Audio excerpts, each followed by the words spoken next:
Hello, everybody. Can you hear me? So we are back. We are back for the second round in the BOTEZ Chess Camp, where 8 chess contenders are playing against each other. One of them is Anna Kramling, my daughter. I am Pia Kramling, Anna's mother, and I'm here to comment on the game she is playing. So this is the second round. They played the first round yesterday. Anna played a huge battle. She was playing against Dina Bielenkaya, and they were playing for more than 5 hours. I think it was like 5 hours, 15 minutes. Finished very, very late. Swedish time, but they were playing in the morning there in Los Angeles. It was a huge battle, and it finished in the draw. Both of them had chances to win, and in the end, it was rook endgame. And you know, rook endgames are normal draw. No, anything can happen, but it was very, very long fighting game. It was and more than 5 hours. So this is the second round. Today, Anna is playing against Julia Schulman. I do not know her so much. I think she hasn't played chess for so long. Could it be only 1 year? And she is born 2001. She's 1 year older than Anna. So yeah, we are looking forward to another very, very exciting round. And there are 8 players in the tournament. Anna is seeded number 4 among these players, and her opponent Julia Schulman, she's seeded number 8. But she was 1 or 2 players who won their game. So yesterday, Julia Schulman, she beat Andrea Botes, and she is co-sharing together with Alexandra Botes, who beat Linda Diaz. I know most of the names, but some players are a little bit unknown to me, so then I'm a little bit hesitating with the names. But it's such a beautiful tournament. They're playing round robin, which means they are playing against all of their opponents. So they are playing against 7 opponents in 7 rounds and in 7 days. They are playing classical with yeah, so they are having, I have to make 40 moves in 1.5 hour, and then they will get half hour after. And all the time, 30 seconds. Here we can see they are shaking hands. They are shaking hands before the game will start. And this is something very beautiful. This is what you always do. You shake hands before the game starts. Maybe not such a long handshake as they have been doing, but this is what you do. And here they have started now. They will start. Anna will, so Anna will be playing with the white pieces. Anna is actually repeating the white. She's repeating the white pieces here today. So, and so sorry. Now I made something here. So we have this here, like this. So Anna will play white again. She was white yesterday against Dina Bielenkaya, and she's repeating white, and it's because Anna is probably number 1, and then you normally start with 2 white. And yes, are they bringing? And here we can see the shake hand another time, and they are starting the clock. They are playing with digital clocks. They are also playing with this very beautiful wooden board. I really love where the moves ultimately comes out online. So Anna made the draw the first round against Dina Bielenkaya. Her opponent, Julia Schulman, she won her game against Andrea Botes. And here we had Anna's favorite move, d4. Let's see if this will come out by itself.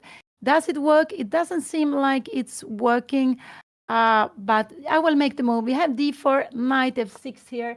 This is what we have, d4, knight f6, and we have c4 here. And then we have opponent going e6, exactly like yesterday. And this e6 is absolutely the main line, I would say.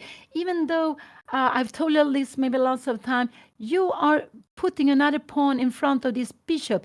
But this bishop, lots of time, will actually develop on that way. But what you want to do is you want to bring up your bishop on this way. This is what you want to do. You want to bring it out this way too. So depending on what white will do here, there is lots of different moves. I wouldn't say normal now for white is to go out with one of the knights. Either knight c3 which is Anna Petline. This is also what she played, knight c3. And now this is, yeah, now we have the live board here. And here her opponent can go d5, you can go bishop b4, these are the main line, and you can also go c5. So I would say there are three choices here for black. Because with knight c3, Anna is planning e4, and you don't want to give white all this center so easy. So black needs to stop e4, and you can do it with 1, pinning the knight, and we have an IMC in that. 2, d5, we have a queen's gambit, or with c5, attacking the pawn. Here we have bishop b4, and we have a Nimsi Indian game. We have a Nimsi Indian, and this is just a very, very positional way of playing. And I would say among the very, very top players, bishop going into Nimsi Indian is absolutely very, very popular to play. It's just very, very solid, and there's lots of different ideas. So even if you only play Nimsi Indian, if you're allowed, you can keep on doing it because you can choose lots of different plans, both white but also black.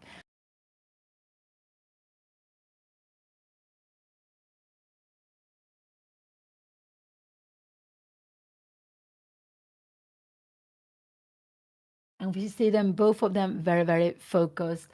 And so they are playing now 2 games now, starting at 11 o'clock in Los Angeles, 11 o'clock a.m. in Los Angeles. But I am sitting in Stockholm, and here it's about 8 o'clock, 8:20 p.m. And 2 games are starting now, and then the other 2 games will start, I think, 3 o'clock p.m. In Los Angeles time. And the other game, I think it's Dina Bielenkaya against Adriana BOTEZ. So they're actually a little bit changing opponents here. Bishop b4 was played. We have a Nimsi Indian. Here you can choose lots of different ways. Normally, Anna, this is Anna's pet move to go queen c2, but you can play e3, you can play f3, you can even go a3, kicking this. You can bring out your bishop, and you can, of course, go knight f3 and g3. So we see there are lots of different moves you can play here with white. But what you cannot do, and this is the reason why bishop b4 was played, you cannot go e4 because we would just grab it. So this is not something you want to do. So bishop b4 is a way of controlling the center. We are controlling the square e4, avoiding white playing e4. And these battles about the center field is just very, very important. It's very important in the beginning also, because if you give too much space, too much center to your opponent, and you don't have a good way to attack it afterwards, yeah, then the opponent might get a very, very easy game from the beginning. But here, after bishop b4, black is absolutely shelling the center here. And has Anna played? I cannot see that she has played yet.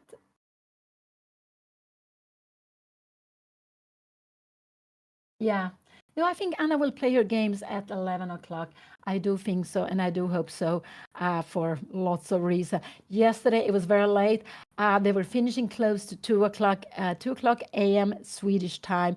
It was, yeah, it was maybe, yeah, in the afternoon for them, but for me and for everyone in Europe, it was quite late game. But it was such a huge battle, more than 5 hours. And yeah, a game that was it was good for Dina. It was afterwards. It was good for Anna, who won a piece. But then she blundered it back, and then in the end they got a rook end game where Dina was a pawn up, but Anna was defending well, and it was a draw. So here we have it. Anna is a little bit taking her time. She is taking her time. What will she play here now? Um, you can play. What have I played? I have played this position. Normally I play more knight f3, but I play this position, and I have played queen c2. And I also have played e3 in this position. But you can also go knight f3. As I told you, there are lots of different moves. What you don't, and you can even go this little f3. You are planning to grab the center with e4. Or you can even go a3 and saying, I want your bishop. I want the bishop pair. I'm even ready to waste a tempo just to get the bishop pair.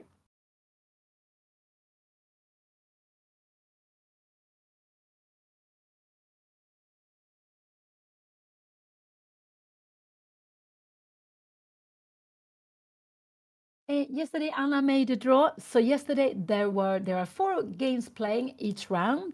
2 games start at in the morning, like Anna in the morning, 11 o'clock a.m. Los Angeles time, and 2 games start after 4 hours. And yesterday there were 2 wins with white, and there were 2 draws. So Alexandra Botes and Anna's opponent Julia Schumann, they both won their games, and they're leading the tournament with 1 out of 1.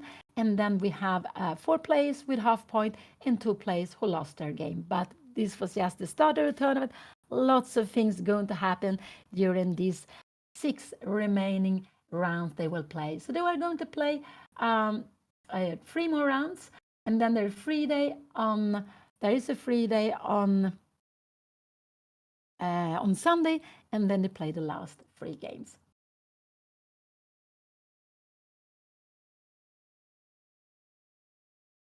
It could be that Anna's opponent surprised Anna because she hasn't played so much, only just the last year.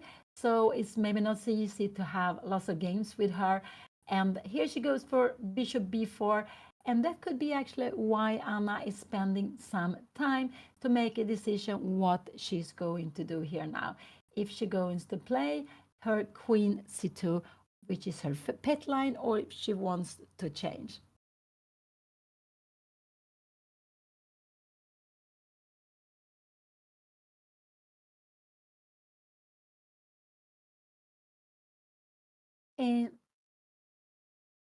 And yeah, so this is a tournament which is this federated tournament, the BOTEZ Chess Camp.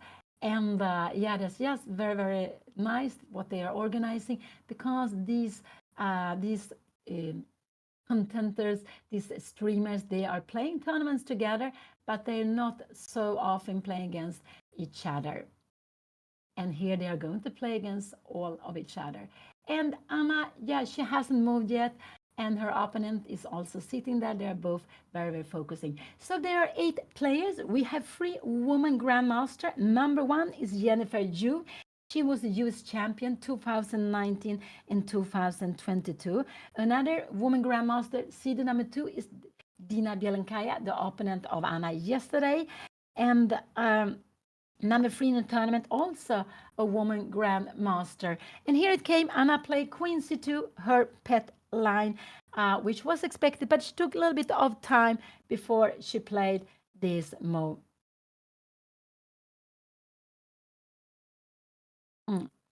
And these are the first 3 I mentioned are the women grandmasters.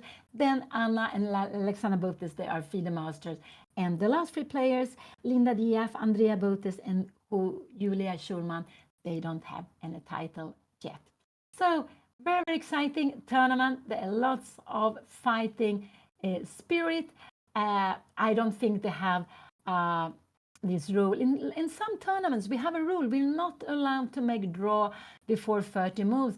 If you make a draw before 30 moves, it's only if it's 3 times the same position, or if it's perpetual check. But otherwise, we're not allowed to make it in lots of tournament. And that is something new, but I think it's actually quite nice. But in this tournament, you don't have to have a rule like this. It will be lots of fighting.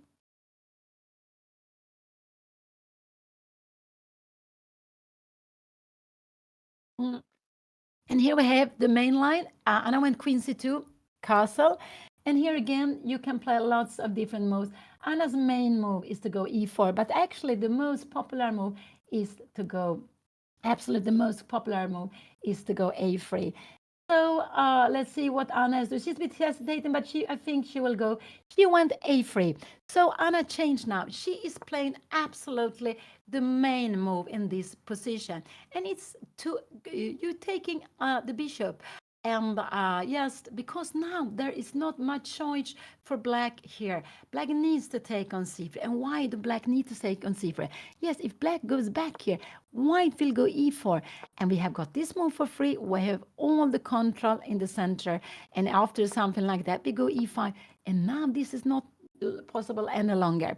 So, of course, what black did, black took on c3. And now Anna took back with the knight. And here again, we have lots of different ways for black to choose to play here. Lots of different ways of playing. You can go knight e4, you can go d5, you can go c5, and you can go b6. You can also go d6. So these are the main moves, I would say. 1, 2, 3, 4, 5. These are absolutely the main move to be played here. I don't know if there are some other moves I have missed, but these are the absolutely. Yeah, you might even be able to go knight c6. A little bit strange, but yeah, you can also go there. So it's about 6, 7, 8 moves to choose from. What is the main line? I would say d5 or b6 are the main line, but knight e4 is also absolutely very, very interesting. So now Anna went up. Her opponent is just getting a little bit into fourth, and she played her d5 quite quickly. And now there are again different ways of playing. You can go, you can take on d5, you can go knight f3, and yeah, I would say these are the main way of playing this. Knight f3 or taking on d5. I don't like so much bishop g5 could maybe also be possible. We don't have knight e4, but we always need to look out for knight e4. So bishop g5 is also, of course, a move to pin the knight. So this is absolutely a move to consider. Bishop g5, knight f3, 2, or taking on d5. We can even play e3 if we want to. This is a little bit very careful move with the bishop here. But I would say that knight f3 or bishop g5 are the main move in this position.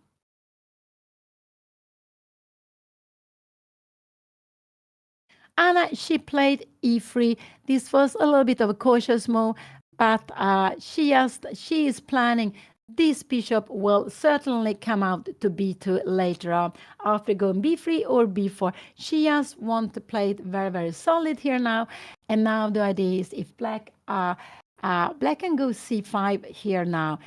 This is maybe, but if you go c5 now, Anna will just grab this pawn. This is absolutely, and black will get the pawn back, but it will take a little bit of time. So this is not what you really want to do. So yeah, e3 was played, and we have a solid position for white. It's also, I would say, solid for black, but white has the bishop pair. And remember, the bishop pair is a long-term advantage. So it can be something you can use later on. Now the position is very blocked. This bishop is not working very well because with the pawns here in the center, we have the pawns d4, e3.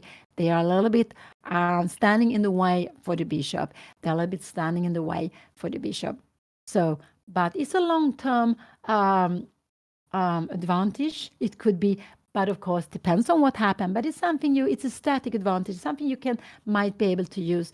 And especially in the end game, the bishop pair against bishop and knight, there is something you absolutely can keep on working. You can keep on working on.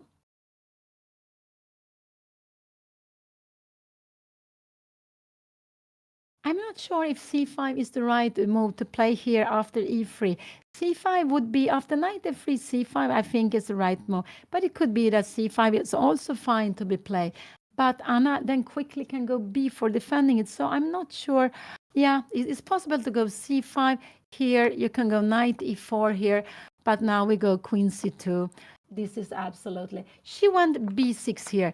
She played very, very solid. She went b6, and we have this kind of position, which will look, I would say this could be looking, yeah, probably it will be more like a queen's, yeah, it is an IMSI in the end, but it's a little bit like a hybrid here with b6, bishop e7, or bishop a8. So what can Anna do now? I would say that going out for the knight is very normal. Knight f3. Anna could also go b3 or b4 if she wants to, just to start developing the bishop. She can also go knight f3. I guess we'll see bishop b7 and then play something. I would say that this position it's absolutely fine for black to play. It's absolutely fine for both of them to play this. So maybe the most ambitious move is to go b4 here. But I'm not sure how these things are, if this will be good or if you will get something to attack here. This could be actually a little bit too quick here.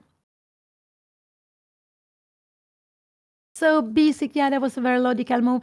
It's going, you see, this pawn on e6, this bishop belongs to b7 or a6. I would say it belongs to b7 here now. So I would say so. So maybe knight f3 looks very, for me, it looks very sensible to go knight f3. If you go bishop b7, you can go bishop b7. We can go like this. And we play this position here a little bit like this, where we will open up and here, like, maybe something like this. But this is absolutely fine because white has taken some time. Queen c2, queen c3. It has been a little bit slow for white to play this position. You could have a similar position, but with the queen on d2, if it had been bishop b4, check, knight to d2, and then you would have a similar position, but with the tempo more. So now this castling a3, take, and d5, we had here e3, and this is b6. Let's see. Anna's opponent is playing quite quickly. Anna, let's see how Anna will play, but we can see that her opponent has, yeah, it seems like she's quite familiar with how she wants to put out the pieces.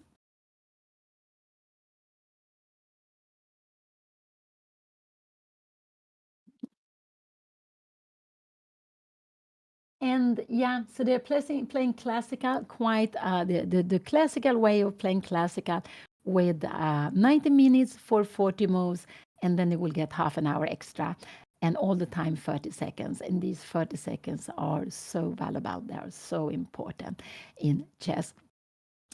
And yeah, what would I say here? I would say 93, 1, 3, and 4. These are the main moves. I wouldn't really like to go out with the bishop before here, but you can do that also. But 1, 2, or knight f3. I don't want to go here because I think the knight will stand well here.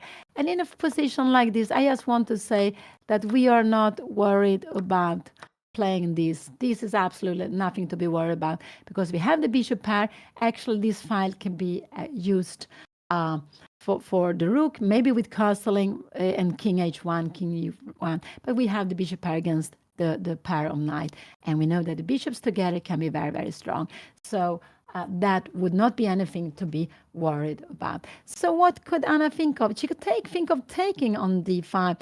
Then I guess her opponent will absolutely take with the knight because, yeah, this is absolutely possible. Because if you take like this, then it's absolutely possible to play like this, but it will be a little bit, then you will go on with the bishop that way. But then this b6 might be not so useful move for the moment. And if you take like here, I guess we just can we grab the pawn? Or this could actually be dangerous.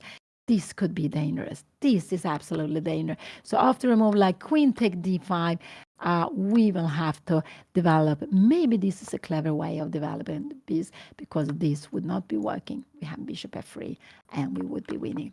So let's see.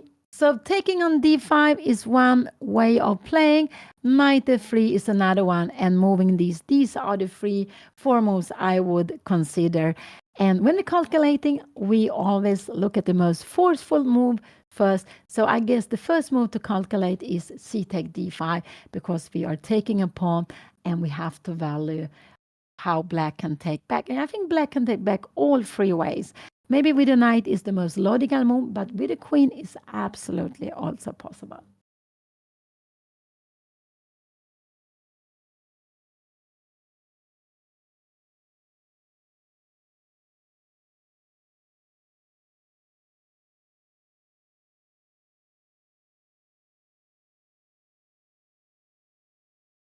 No, it's true.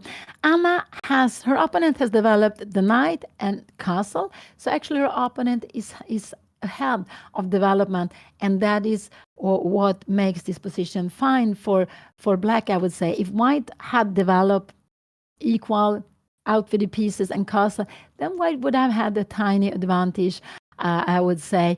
But black has developed the pieces. Anna had gone after the bishop pair, and that had taken some time. Already now she has made 2 moves with the queen, and the only piece she had developed, it has been exchanged.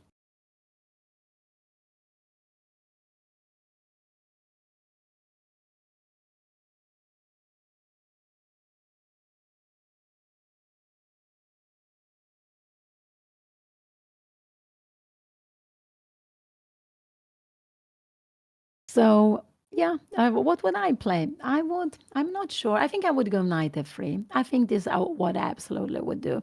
I would go knight f3. I wouldn't be worried about bishop a6. I don't know. I go b3. I'm not sure this bishop is so well placed here because also when you go c5, we can. I think actually we can even take on c5 or maybe just develop with our pieces like this, or maybe even taking on c5. I think this is absolutely fine to be played. Maybe it's fine for black also, because black is a little bit quicker. So it could be that Anna now, she takes time because she's a little bit concerned of bishop a6. She wants to keep her bishop.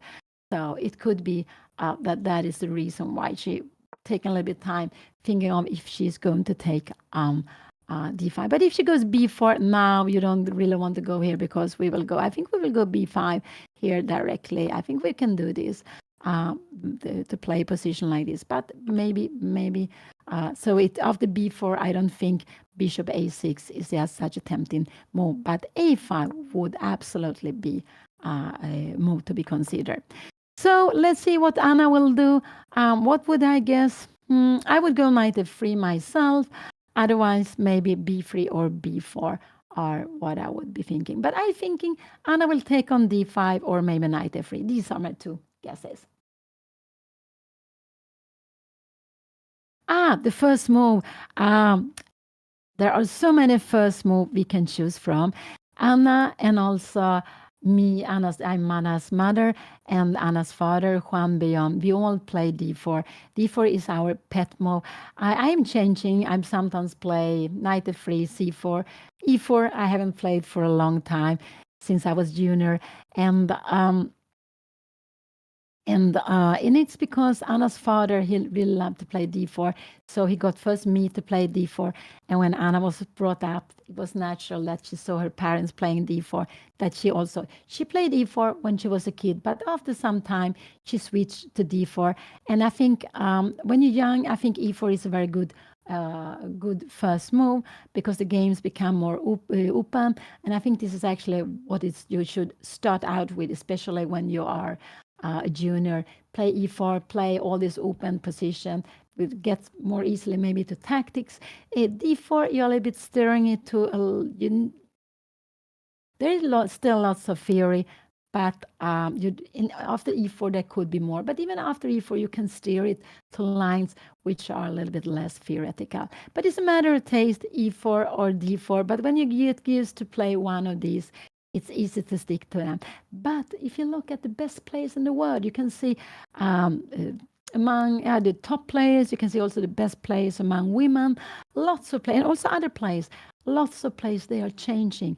And if you are able to play different openings, this is a huge advantage because you're the one who deciding what opening it will be. At least you can choose.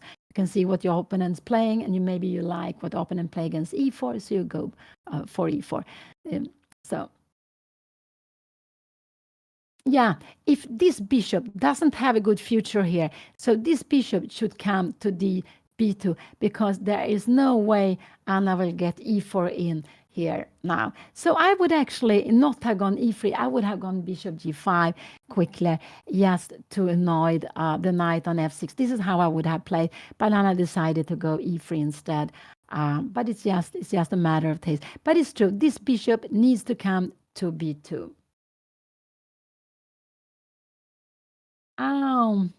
To improve in chess, I think first of all, I think it's very good to keep on playing, but it's also very important to, to keep on playing so you get a feel for the game, of course. But it's also good afterwards to check the games, what goes wrong, and just try. I think the first goal is try not to move to make blunders, losing pieces. But it's of course not easy. But I would say playing is quite an important part of it. And of course, it's very, very much fun to play. And then to check the games, check what is going wrong. And if it's not possible alone, maybe with someone else. Or, yeah, that's what I would recommend.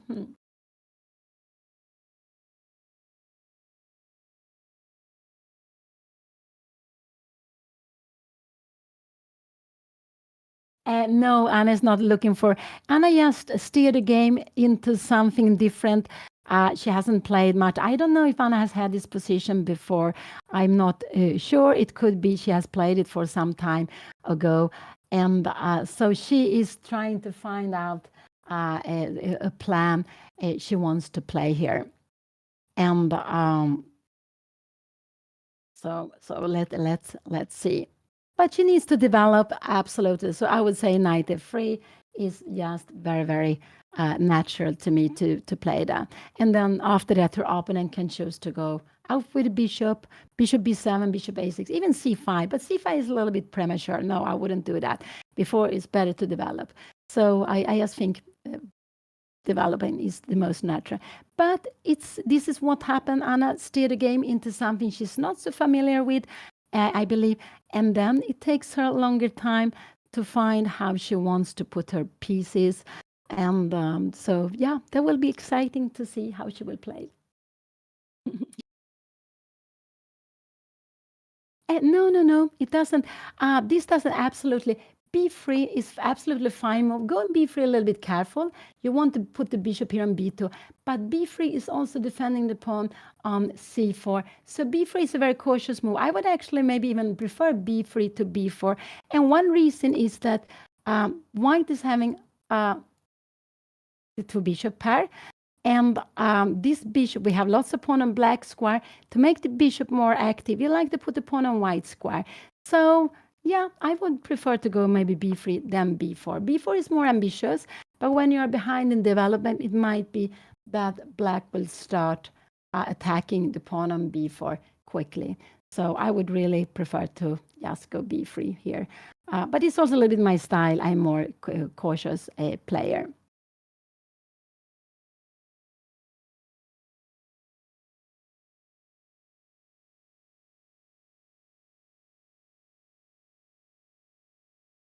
So Anna has spent some 20 minutes, but there is still lots of time. There is still lots of time. So it's no problem with the time. It's more important that Anna finds a plan she likes for developing her pieces. Mm.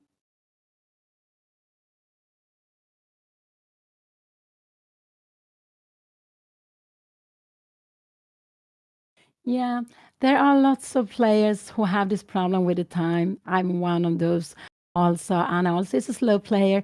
And you can imagine how it was in the old times when we didn't get extra time on the clock, when we were playing like 40 moves in 2 or 2.5 hours. And then, so it was, I've seen so many time troubles and with no extra time, and lots of players lost on time when the flag fell.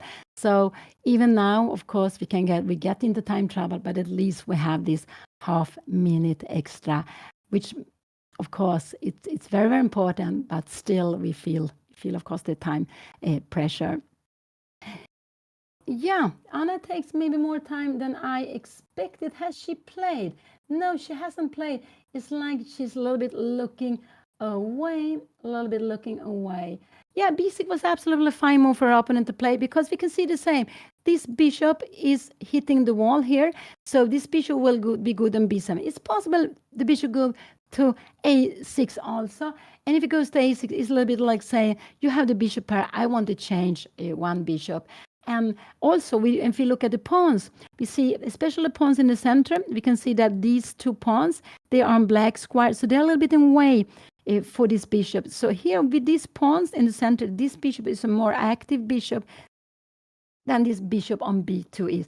But if black will go c5, and that's a very common plan, then with the bishop on b2, this diagonal will be opened up.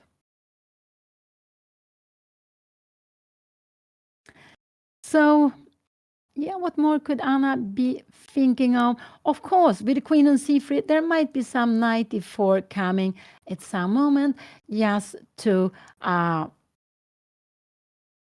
just to put it on a more active square.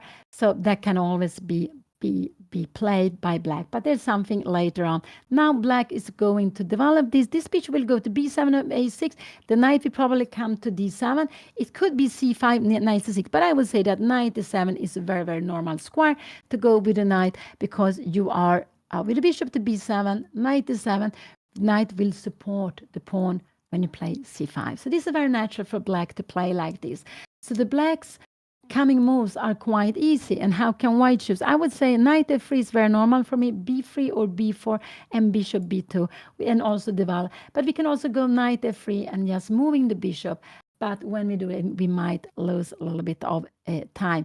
So let's see Anna go knight f3. Then Anna would be very happy if this was played, because this is absolutely possible play, but she's coming here in one move. It's quicker. Yeah, you can play like this, but this knight will absolutely, you can see what is this knight doing. The rim is just badly placed here now.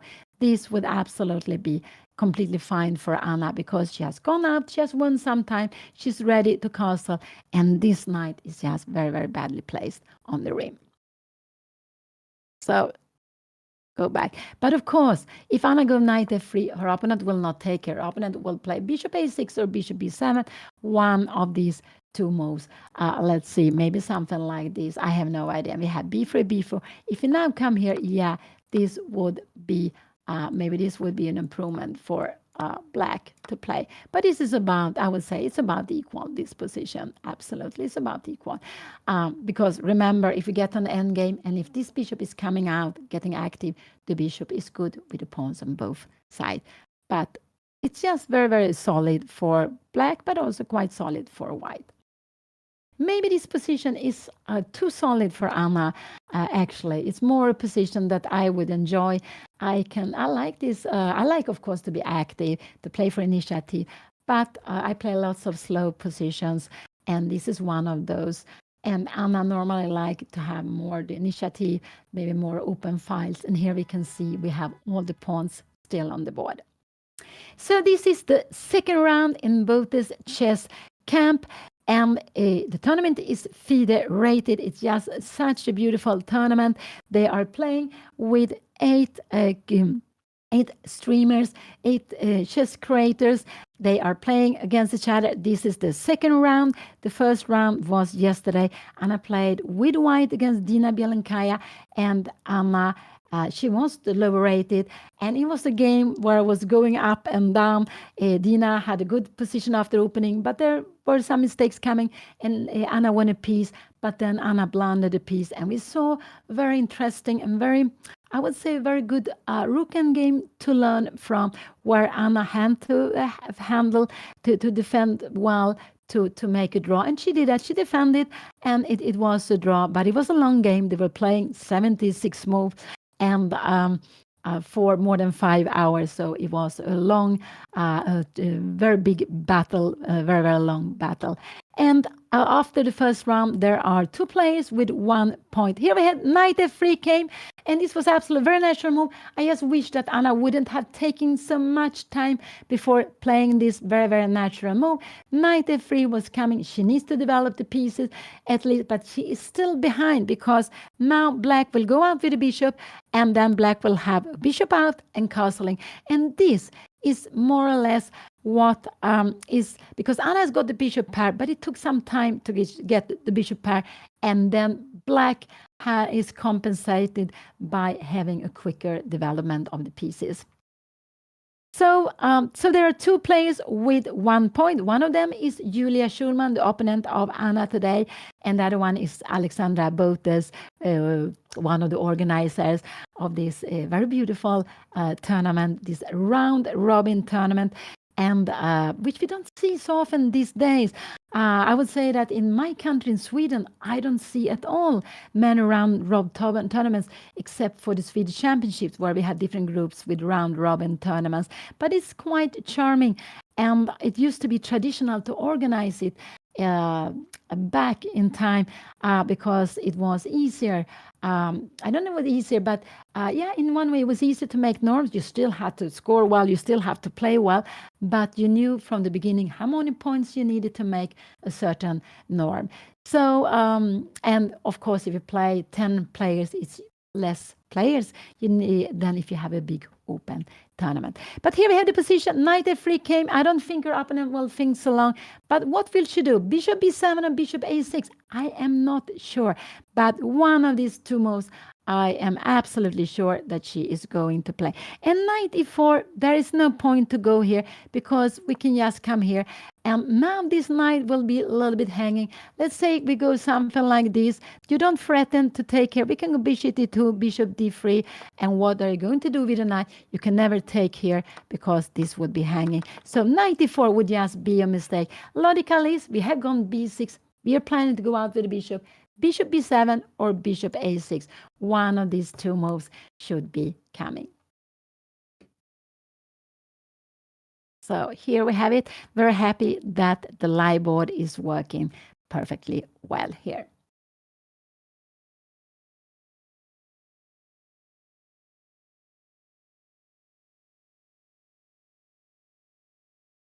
I would say bishop b7 is the most logical move to play here because after bishop b7, you're coming here and the bishop is looking towards the king side. It's also defending d5 and looking at e4. And you can see there's no way Anna is going to get e4 in here now. And this was how all this started. It was a battle about this first about the center square. And Anna, she's controlling very well c4, she's controlling well c5 and e5, but e4, this is a square that black has in her hands. No. This looks much more natural. Bishop a6 is possible to play, and the idea with this is that you want to exchange this bishop.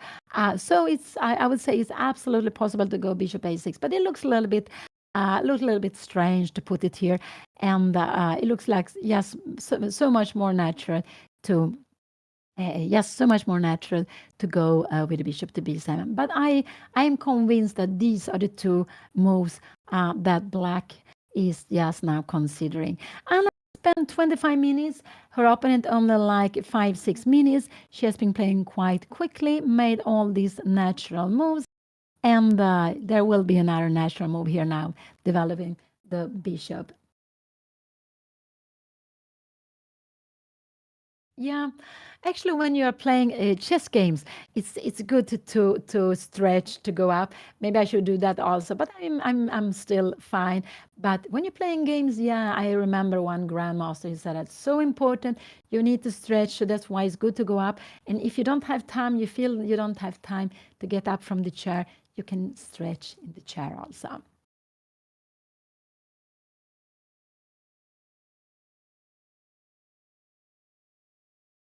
And now Anna is back at the board. I just do hope she is taking something to drink, coffee or tea, because even if this is played at 11 o'clock, it's a morning round. It's a later morning round. If you play morning round, I would say 11 is the best morning round, not to have it earlier, but it's still a morning round. And normally we get more awake in the afternoon. For me, the best is to play in the afternoon, like 4 o'clock. 3 or 4 o'clock, these are my favorite time to play. And we were living in Spain for a long time, and there most of the tournaments were played at 4 o'clock or later. And I just like that because then I have time to prepare. I also have time maybe to take a walk and then also to have a good lunch and to have a nap after that before the game.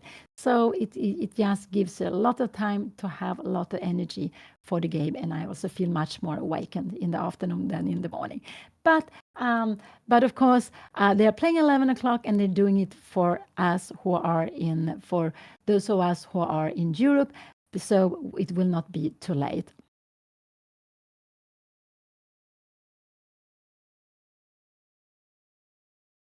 Yeah, they are playing there. It's a tournament with 8 players, so there are 4 games played, but they play 2 games at a time. So 2 games started now. One now at 11 o'clock in Los Angeles, where they're playing 11 o'clock a.m. in Los Angeles. Here, where I am in Stockholm, we have now, it's getting close to 9 o'clock p.m. in Stockholm, so it's quite late. So we have to see this one of these games. The other game, we are not following that game. It's Dina Bielenkaya, Anna's opponent, against Andrea BOTEZ, and Andrea BOTEZ was Julia Schulman's opponent yesterday. So what happened? They have changed opponents from the first to the second round.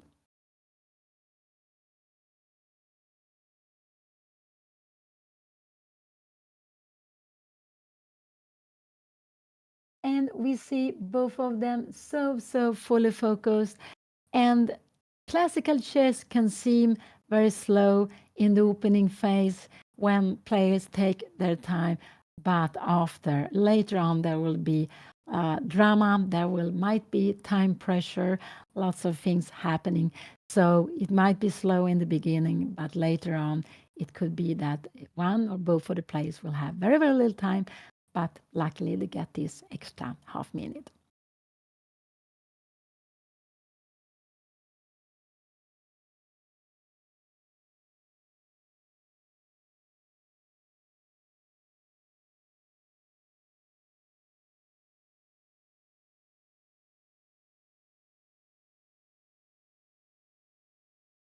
So yeah, she's taking her time. I don't know her so much.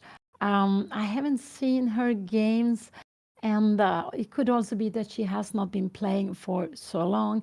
And if that is the case, that's very beautiful because if you start playing as an adult or late, when you're a late teenager, it's just quite amazing because like with lots of things, languages, lots of things, it just makes it much easier if you start early on because it becomes much more natural when you start early on.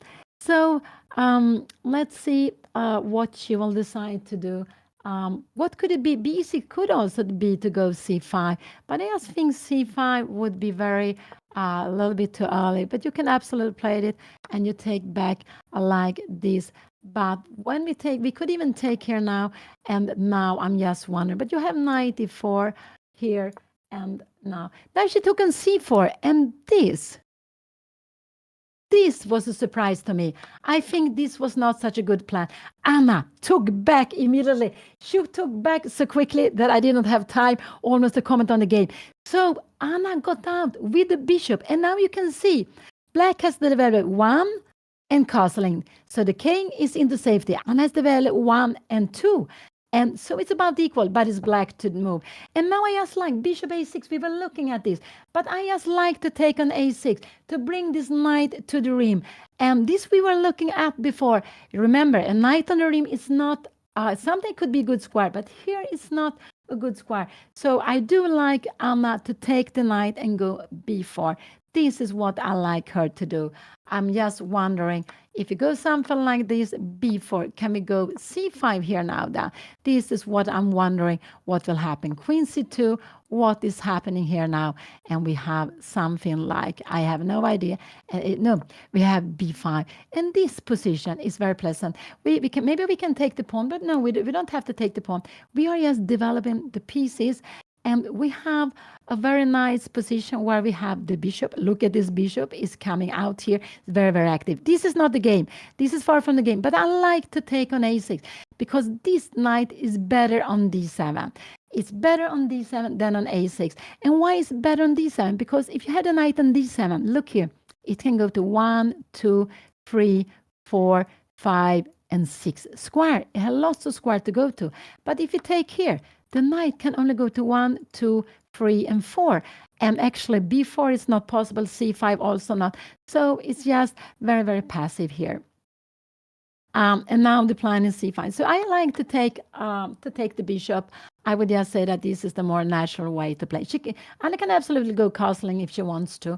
So castling or going take on a6 are the main move. I would say taking on a6 is the main move, and then to go b4. But after c5, this could be tricky. This is absolutely the good move, but this is not an easy move to find because if you go b5, we have this. And we don't want to play this because if you take like this, you get this beautiful square. We can play this. Maybe this is okay, but we really don't want to give this square. So it could be. What would I guess? I guess Anna will not because I'm not sure Anna will take on a6 here because she see this plan with c5. It could be she going castling, but if she goes castling and we play this position here, can you go queen d5? I'm just wondering, can we go after the pawn here now? Yeah, we can absolutely play this, and we will bring the queen back here. You will get a rook here, queen d1, queen d2 is better, and we have a position like this where absolutely black will have compensation. I wonder will it be enough or not, but it will be absolutely I think compensation, but it's also a pawn. So so the question is, shall black white castle? It could be that it best is to take on a6, but after that it's not easy to find that this way here, b4, c5, queen c4 is the good move. This is absolutely not so easy to see that this is a good move. And it's a very important move because after b5, we have this in-between move. We don't want to take with the pawn because now we will have an isolated pawn and black will have this beautiful square. And we don't have pieces enough here. Black would absolutely be better. So let's see what played here. Anna took an a6. This was played. Now, will Anna go b4 or not? Anna is actually blitzing out her move. I do hope she will go b4. Queen c4 is also a beautiful move to play here. I would say queen c4 is actually a very, very beautiful move. Maybe it's the move I like most. Queen c4. What are you doing with this knight now? You can go knight b8. If you go queen c7 here now, we can, then we can go b4 again, and we have this position. So maybe queen c4 is a good move. Yes, to a little bit attack this knight. And what I like here is that Anna, she made this move quickly. And now black is ahead of development, but you have the knight on the rim. It's not sure the knight is so good here. If Anna, this would be a very, very slow move because then you get c5. And I think this is just getting fine? We actually have b4 here now. And after a move like this, we take back like this. And this will absolutely be fine to play because now the rook is becoming active. We have this beautiful square here. I'm not sure whether this bishop is going to b2 or sometimes d2. I'm not really sure of. But this is absolutely fine to play this position. So let's see, go back. This is the position at the board. Sometimes I am going far away. But yeah, so black managed to exchange Anna's bishop pair, took away the bishop, but it also made it. But Anna also got out with her pieces very, very quickly. So this was in a way of helping Anna developing her pieces with taking on c4 so quickly.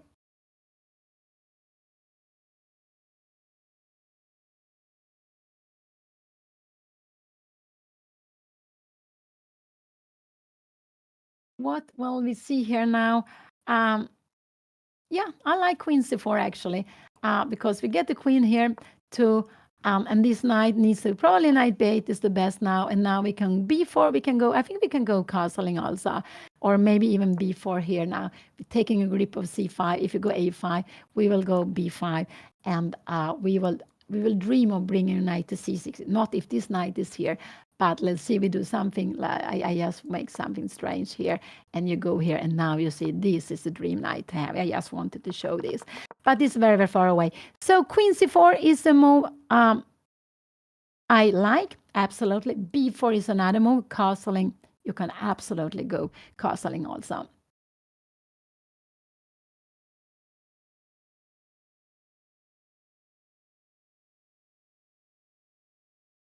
Now, here, yeah, you can, if you go a5 here, now I like b5. And you remember, we have, yeah, you can go c6 if you want to, but this bishop, we will go maybe a4 afterwards. So this bishop can come here, but it can come to a3 also. So remember, with the black square bishop, we like the pawns to be on white squares because together they are like a tandem. They are controlling lots of squares. And because the bishop is colorblind, it can only go on one color. And that's why important that when we have pawns, with time we like to put them on white color. And just now we can see, look at all these pawns, they are still on black color, but there is an aim for white, for Anna, to put this pawn on white color. And this bishop, the logical is to put it on b3. It could even be that you will put it on a3. It could also be bishop d2 later on, not now when you can change it. Because in general, this bishop, white doesn't want to change it if it doesn't become very passive. White doesn't get anything for it, because we still have pawns on both sides. An endgame, the bishop with the rook would an active bishop with rook would be very good to play against the knight. But of course, it depends on the position of the pieces, of the pawns, everything.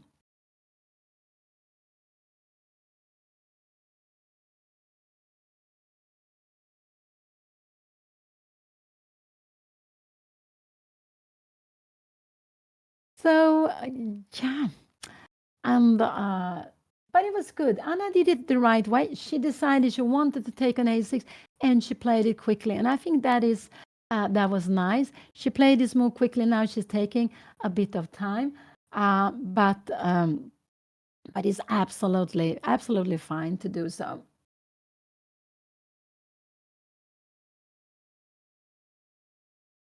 Yeah, castling is fine, but it could be that queen c4 or b4 are stronger moves just to play against this knight. Because castling, we go c5, queen c4 here now. We go queen c8, and we are planning to take on d4. So this is actually fine. So I would say castling is not the most exact move, but it's absolutely fine. More exact is queen c4. Queen c8, and then I like this b4. Absolutely. So queen c4, I would say, is the move I like most here. Anna played b4. This is absolutely fine, but it's so important. b4 is absolutely fine. If c5 comes now, it's very important to go queen c4. This is absolutely very important. And I just want you to see, if she goes here, take and b5, this could be bad because of this move now. And we have queen a5 check, and now we are getting into problems here. We are actually losing a pawn. So this we don't want to play here now. So this is absolutely, so b4 is a good move, but if her opponent play c5, Anna needs to go queen c4. This is absolutely a must move. If c5 comes, she needs to go queen c4. This is absolutely the only move I would say. Okay, Anna can also go castling, but don't take here. This would be a mistake. This would absolutely be a mistake. And don't take this way either. I wouldn't like that. And not go b5. And so this is, b4 was absolutely a good move. But if her opponent goes c5, Anna needs to play a good move after that, because otherwise it can go wrong for her.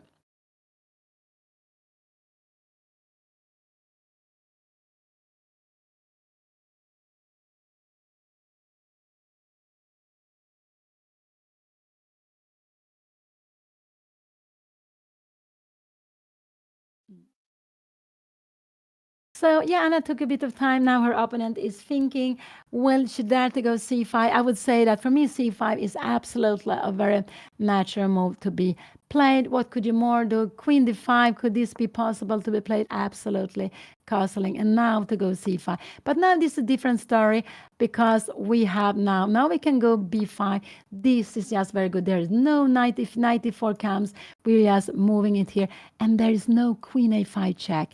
We have already castle. This needs to go down, and we go a4, and we will have this pawn structure where we have one here, one pawn island. We have two here. Black has 1, 2, and 3, and we see that this pawn is isolated. The bishop will come to b2, maybe a3, but I think bishop b2 to look at the king. We will put pressure here, and this is just more pleasant for, absolutely much more pleasant for white. If a move like this come to go a6, maybe we come here. I don't know if we have time for a6 here now. Now we even have bishop e5. There are some tactics here, which works for us. So let's go back. But this is very, very far away. So what will her play? The move which will make more critical the position, critical, but is c5. Will she go for c5 here? And why? c5 is a dangerous move because Anna has not castled. This is the only reason. And after c5, this is a good move. But then queen c4 is the fantastic move. And this is a must move, I would actually say. You can go castling also, but this would be a mistake. Black would already be having a more pleasant position, I would say, or maybe it's about equal, but black would absolutely be fine here. So this would be a dream for black. So yes, one of these very, very exciting moments, also one of these critical moments when it's good to think. It's not critical in the sense that black has only one move. Black can choose different moves. So, just one moment.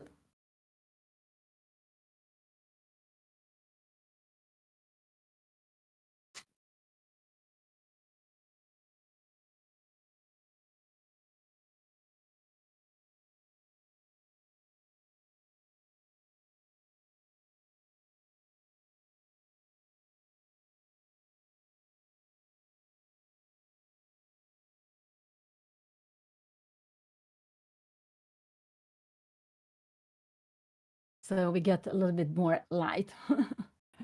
So, and yeah, so it's not a critical position in that sense. But if she goes for c5, Anna will need to find a good move, and that is Anna could actually go wrong there. So it's very, very yeah. So I'm a bit excited about what is going to happen here. No, I'm very excited about what is going to happen here now.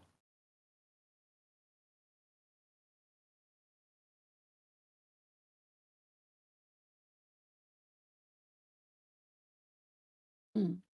So yeah, I guess Anna is having number one because Anna is starting with two whites. After that, Anna will play black, white, black, white, black. She will have three blacks and two whites in the last 5 rounds. And it's always like that in a round robin. One player will start with two whites, and there will one player will also start with two blacks, and the other ones are going to have one of each color in the two first rounds. So when you play 7 rounds, there will be players who has 4 whites and 3 blacks. Anna is one of those, and there will be players who is going to have 4 blacks and 3 whites. So let's see what Anna's opponent will play here now. It is, yeah, it is very, very exciting. Now it's black to move, and she's taking some time here now. And I am, yes. She played queen d5. She played queen d5. This is absolutely a fine move to be played. But it's a fine move to be played here. And then now I just like castling, or bishop b2 is absolutely fine to be played. And this is a little bit a way for her to just to take more control. But I like bishop b2 if you want to. And after, if you go c5, we have this, and we have b5, knight c7, and we go maybe a4 here. So this is absolutely fine to be played. So bishop b2, I like also castling here now. I would say both of them. So queen d5 was on the board. Queen d5 was on the board. Nothing wrong with that. It's absolutely fine. So what can we see? I guess we see bishop b2 looks such a natural move to play, but Anna can also go castling. I don't like to go a5 here. I think this c5, Anna will just also after a5, there are some problems. No, Anna needs to develop pieces. She needs to make two moves, develop the bishop and castling. So one of these two moves would be the best. I would actually maybe like to go castle, just to keep a little bit of option open here. Yeah, it's a round robin. So there are 8 players. There are 8 chess contenders who are chess creators who are playing against each other, and they are playing 7 games, one against each other. So they are changing colors. Sometimes they play with white, sometimes with black. And it's also FIDE rated, which is it's just such a beautiful tournament to see them playing against each other. And they will play now 4 rounds. This is round number 2. So they will play round number 2, 3, and 4. And on Sunday, 28th of July, there will be a free day. And then they will play the last 3 games.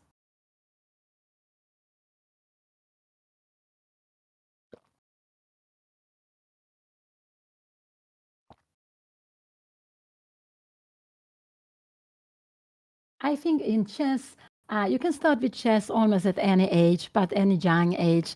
Anna started actually with chess when she was 2 something. She knew how to move the pieces with 3, and it's because I very much wanted Anna to know how to play chess.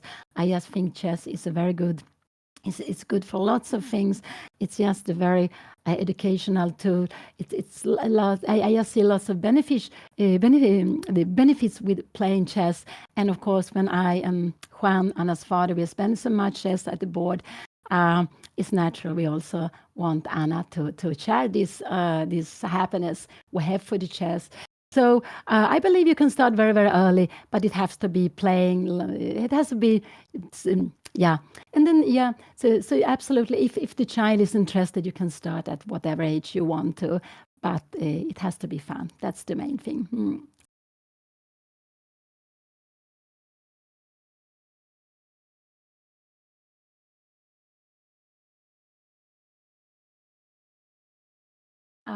I didn't start early. I actually only with 10 I got to know how to move the pieces. This is quite late to start, but it was how it was. But after that, I started when I was 12, 13, 14. I just played everything I could, trade as much I could, but especially I was playing very, very much. And so that was just later. My brother, I have a brother, and that's the reason why I play. He started with 5 by playing at home. But he started in the club. He was much, much older. I think he was 14. Yes, he was 14 when he started in the club. Now it's white. Oh, Anna has played. Oh, what did Anna play? She castle. Oh, you see, I'm not awake in castle. You can go knight d4. You can go c5. You can do different things. But maybe rook to c8 and then to go here. But Anna played castling. I think that was very, very beautiful to play. That was absolutely very beautiful to play here now.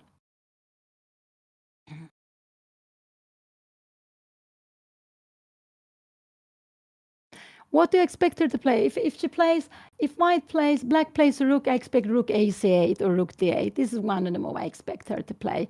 I would say. So I would expect one, I would expect rook c8. Maybe this is, I am not sure which rook is better, but this is, sometimes you go with the rook f c8. In a position like this, it could be that these are the right move to go, and then later you want the rook to be on 8. It could be, but it's not such an easy move to put rook on c8 when you also have a half open file here on the d file. So if I would expect black to play this rook to c8 and the other rook to d8.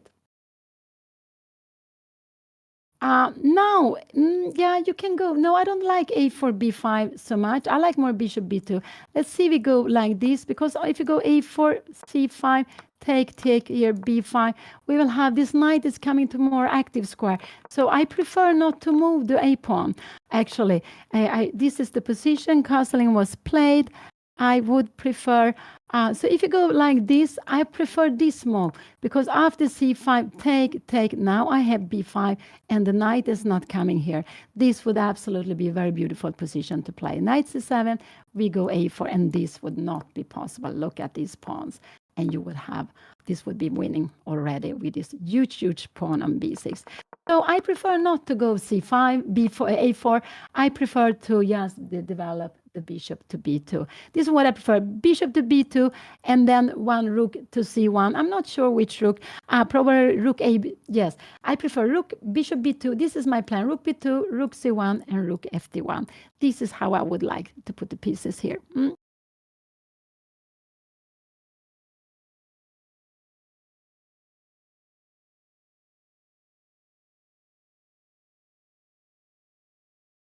I think the pawn is better on a3 to avoid that black will get the knight to b4, because after a3, let's see, we do something slow. If we go a3, this will come. This will absolutely come, and now we'll be fine. We don't have time because of this. Remember this move. Maybe this is this still okay? I'm not. Maybe this is good now. It could be. I'm not sure. Here, a position like this, I don't know. Yeah, but now again, we have this knight before. I don't want to allow this knight to come to d4, so to b4. So that's why I prefer this pawn on a3. So I would prefer bishop b2, rook ac1, and yeah, I will put it with the arrows and like this for white. For black, it could be that this is the right move to do, and then after c5, and then later on have the rook on b8. But when you go c5, Anna always have this idea taking and b5. So could it be that you should go rook a8 and then rook b8, but it's just very, very difficult to play that. And then to go c5. So here we have, I'm very happy to see that Anna's opponent is taking time now. She is having spent 20 minutes. It's not so much time, but she is using some time now here in the middle game. And we remember that after the opening phase, if you know some ideas in the opening, we know we have a position we like, so we know how to develop the pieces. Then maybe that is not such a huge problem, but the big problem can come in the middle game to find these mini plans we have to look for all the times, and our mini plans will have to adjust according to what our opponent is doing. And middle game is absolutely very, very difficult, but of course very, very nice. And maybe end games are more difficult, but before the end game come the middle, it's the middle game there. And finding plans is not at all so easy. But yeah, but by playing and by, there are always patterns. So in some certain position, you can feel that the pieces belong to some squares. And it's a lot of different patterns, and you're learning it by playing the positions. And that's why some players like to play the same positions again and again, because they understand the position. They know what the pieces belongs to, and it helps them. But becoming a strong player, you need to be able to play lots of different kinds of position. And in these days, we can see that all the top players, almost all of them, are playing lots of different openings. And here it came c5. I would say that this is not such a good move. I would say now d takes c5 and b5. Very important that Anna don't go b5 directly. This is very important. She doesn't go b5 directly. Can she do that? Yeah, she can go b5. But I would actually, and if you come here, we have knight d4, knight c5, knight c6. This is a very nice knight here, but the knight on c5. So I would absolutely, c5 came, she wanted to play c5, and now I want to go d takes c5 and b5. This is what I want to do. And I actually hope Anna will not play this move too quickly.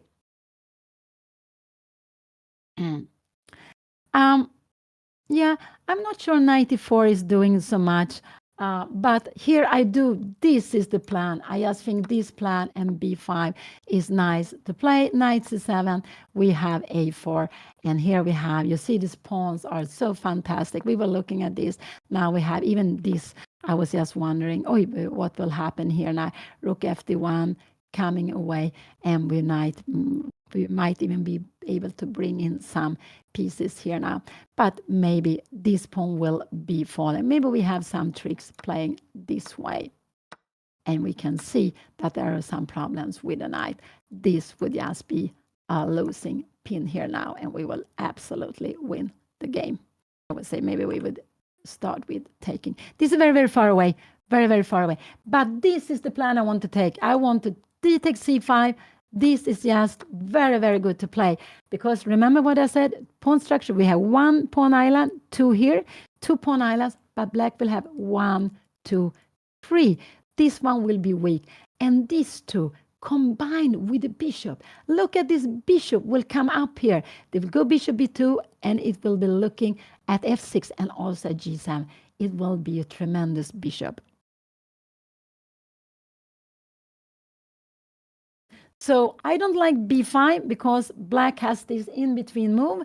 I don't like it at all. I like to take here and then go b5. And I'm actually happy that Anna doesn't play her move too quickly, that she's taking time here now, yes, to find the right way to handle this.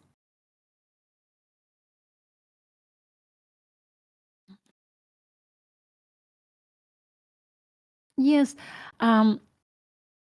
Black decided to take away Anna's bishop pair, and that's very, very natural choice, but it helped Anna to develop her pieces quicker. And we can see now Anna has one, she has made it. This is on the bishop needs to come out, but before that, she needs to make a decision.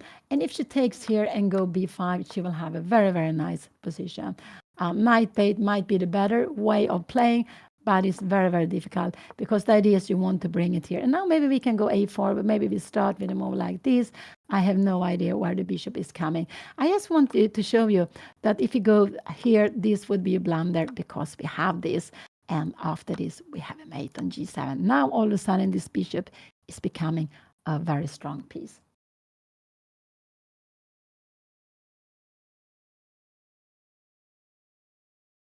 So, yes, this is the second round in the BOTEZ Chess Camp tournament. Anna made a draw against Dina Bielenkaya in a game that was very, very long, 76 moves, I think, and they were playing for more than 5 hours. Finally, it was a draw. And so in the tournament, there are 2 games which was won. Alexandra BOTEZ, she won against Linda Diaz, and Anna's opponent, Julia Schulman, she won against Andrea BOTEZ. So these are the 2 leaders in the tournament. And then we have 4 players with half point and the opponents of and 2 players with 0 points. But it's just only the first round. Yeah, I get nervous watching Anna. It's absolutely nervous watching her playing. I would say it's the most nervous for me to watching her playing more than anyone else. It's of course natural. It's my daughter, but yes, it's nervous to watch her play, but it's also of course exciting. And I'm so happy when I see Anna find good moves. She took d takes c5. This was a good move. I'm so happy to see it.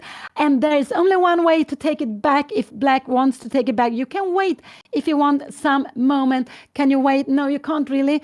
Yeah, you could put the rook to c if you want, but Anna would absolutely just develop her piece. So there are 2 ways of playing here now. There are 3. You could make this move if you want. You can take here and you can put the rook to c8. These are the moves which are possible to play here. Absolutely. But she took, and will now Anna. I do hope she will go b5. I do hope she will go b5 because this was just such a good way of playing b5, because then it means that she will have the better pawn structure. She will have also pawn quite far away here, and she will also put a pawn that can be played. So she can play for getting a pass pawn, but not so quickly. She will play against this weakness. So don't change this weakness. Let it be there. So b5 is absolutely the move to be played here. I do hope Anna will go b5. But d takes c5 was very good, very logical. We are opening up for the bishop. The bishop is coming into play here now. So, yeah, of course, it's very nervous to watch Anna play. Even in a position like this, there is not anything forcing, but if Anna doesn't play the best move, yeah, maybe it might be equal.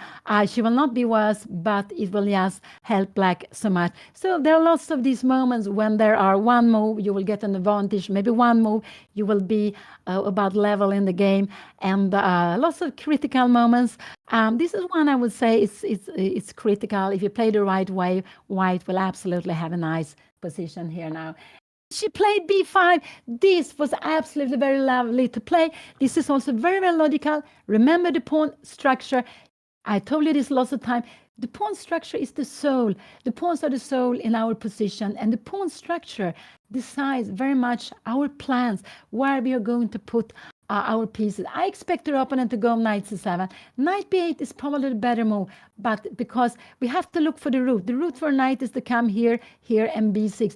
But I would say that that is a very, very difficult choice to make, to put the knight on b8. But it could be that this is absolutely, this is the best way of playing. And why would this be the best way of playing? Because knight c7, a4, now we have this plan coming here and playing, I don't know, you go something like rook d8, we will go maybe with bishop b2, maybe even bishop a3, but bishop b2 looks very natural.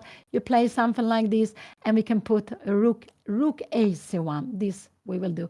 And this is getting where I go in knight a8 perhaps, and now we have this beautiful, beautiful square with a knight to c6. This is just fantastic to be played. So let's go back. Anna played b5. This was a very good move. Now I just think that white has an advantage. White has a nice position because of the pawn structure, we have 2 pawn island. Black will have 1. Black has 2 and 3, and the pawns are stronger together. This one is weak. This one is not weak. But at the same time, Anna will have this one to play for. Hopefully, she will get a knight to c6. This is a dream for Anna to put her knight on c6. But she also have the bishop now. And now when we have pawns on both sides, this bishop can be very, very important to use. After knight c7, b6 is not possible. We would just grab it. So after a move like knight c7, we will just need to defend it. But if a6 comes, yes, then we have b6. And we go a5. And we have, I would say this would be almost winning because we have a pass pawn on b6. There is no way to win this pawn without sacrificing a piece.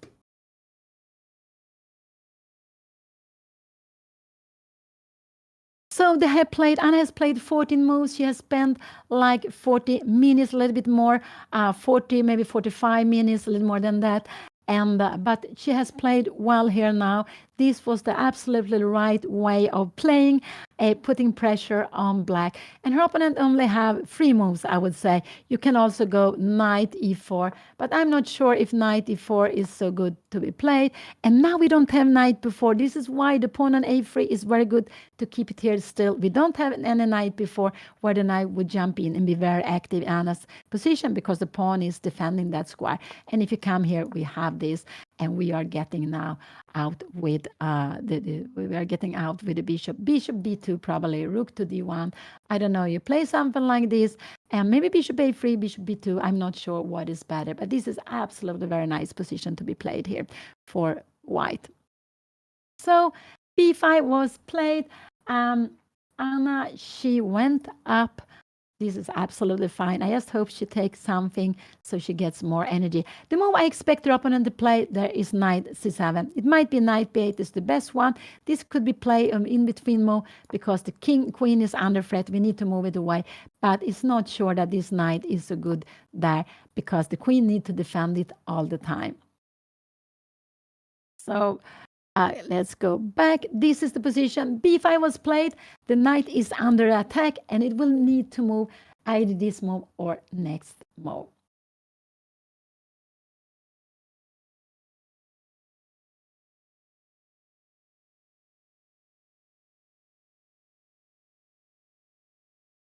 And we can see that before, while going c5, this was a natural plan for black.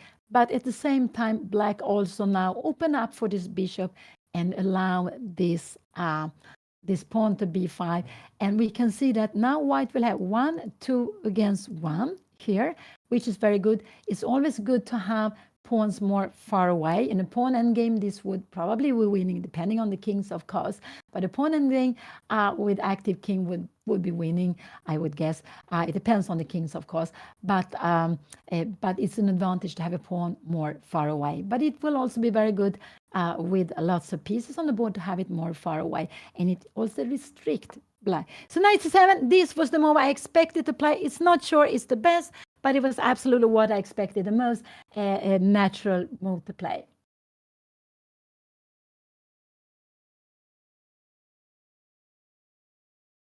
Yeah, yesterday Anna played against Dina. Dina had like 165 points, something like that, more than Anna. Anna has more than 200, 220 points, 217 points more, or 227 maybe, or not easy to calculate, more than her opponent. So there are, so Anna is in this tournament, there are 8 players. Anna is seeded number 4 among these players, and Anna's opponent yesterday, Dina Bielankaya, with 2,209. She is seeded number 2 in the tournament, and today Anna's opponent, she is seeded number 8 among the players, but yesterday she won her game against Andrea BOTEZ.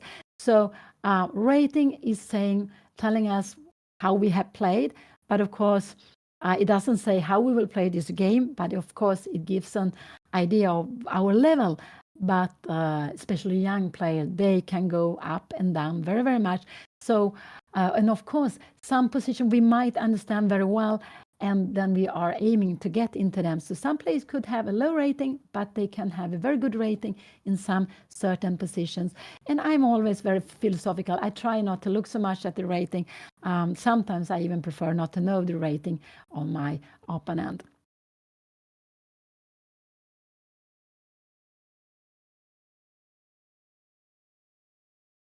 So I don't know so much about Anna's opponent, Julia Schulman, but it could be that she hasn't been playing chess for such a long time.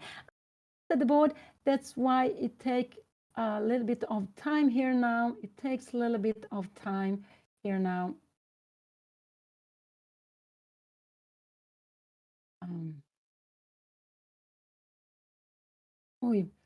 Something has, what has happened here now? Here we have it. Have it here now.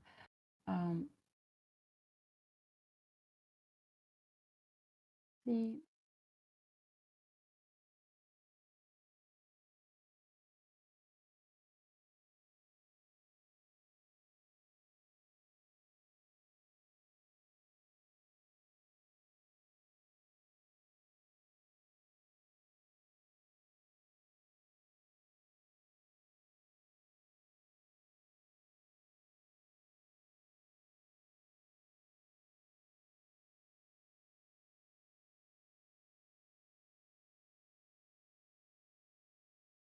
So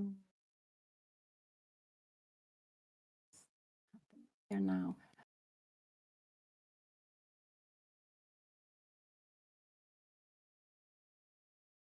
Yeah, do we have some problem here? Let's see.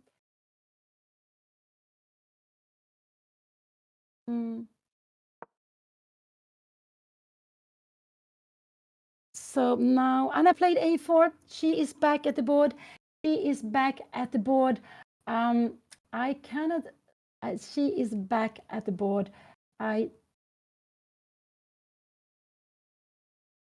Here we have. Let's see.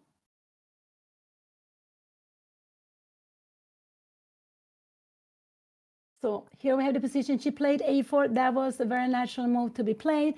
That was absolutely a very natural move to be played here now.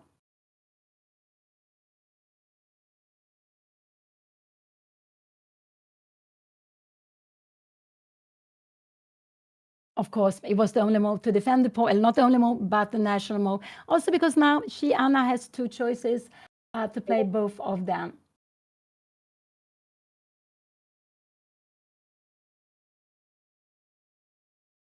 So here we have the position. We have been looking at this before. This was very natural to go with the knight to 7, but this knight will need to go d5 b4. It will need to go d5 b4. So it will have. Yeah, I think we have some problems now with the. We have some problems now with the camera. So it will hopefully start working as soon as possible. Yes, we need to be patient here. Yes, to be patient.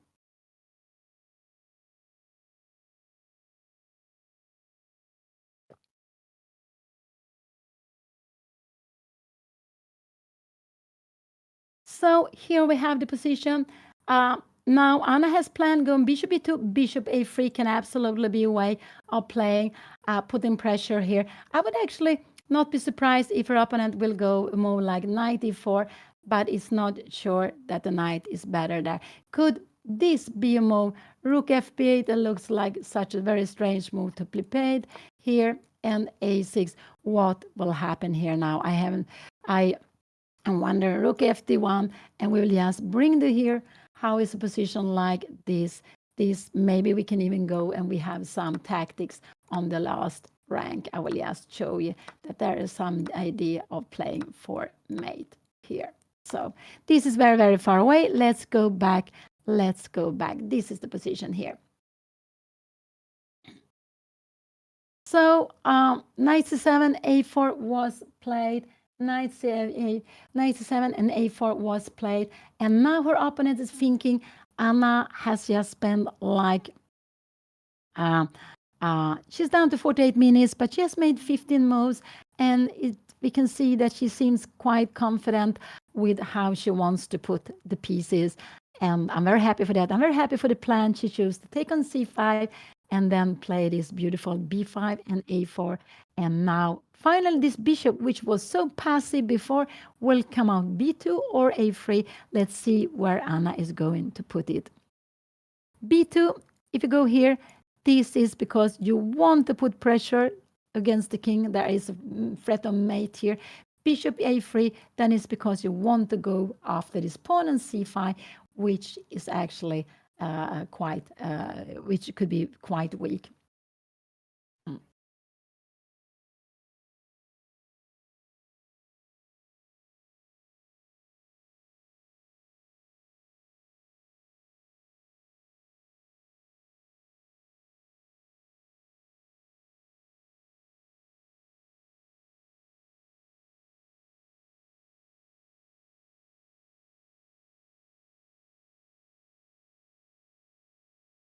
So yeah, this is the BOTEZ Chess Camp.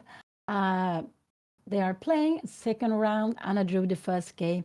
And here Anna is playing against one of the leaders, Julia Schulman. She doesn't have such a high rating, but she won her first game. And now she's taking some time. And I put these arrows here so we can see a little bit the plans she is having here. So, see how it works here now.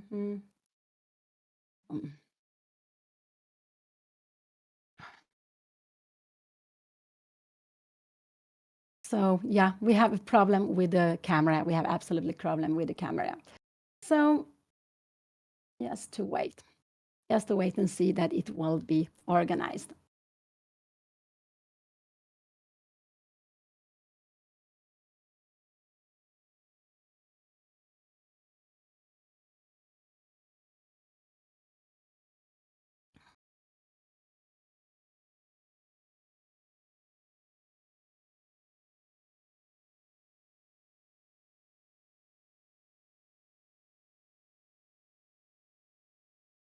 So now Black is thinking, will she spend the same time as Anna? Will she spend some more 10 minutes before she's moving?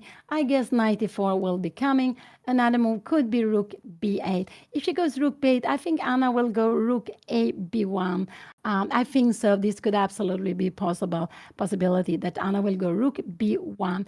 Yes, so she always can answer a6. So if this move comes, it could be Anna go rook b1. So after a6, we will have this move. But this could actually be a little bit tricky to go here. If you go rook b1, because we have maybe queen e4, we have some threats here. We also threat against a4. So yeah, this is absolutely possible to be played here. In this position is also fine. So let's see, go back. Let's see, go back. What will Black play in this position?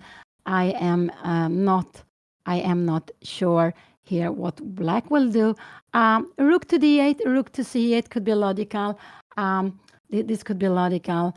This could be logical. This could also be logical, but maybe rook b8 is also a very logical move too. Maybe rook f8 is a better way, but I think this is impossible to play rook fb8. I think so. 94 could also be a way of trying to avoid that white gets in bishop b2 here.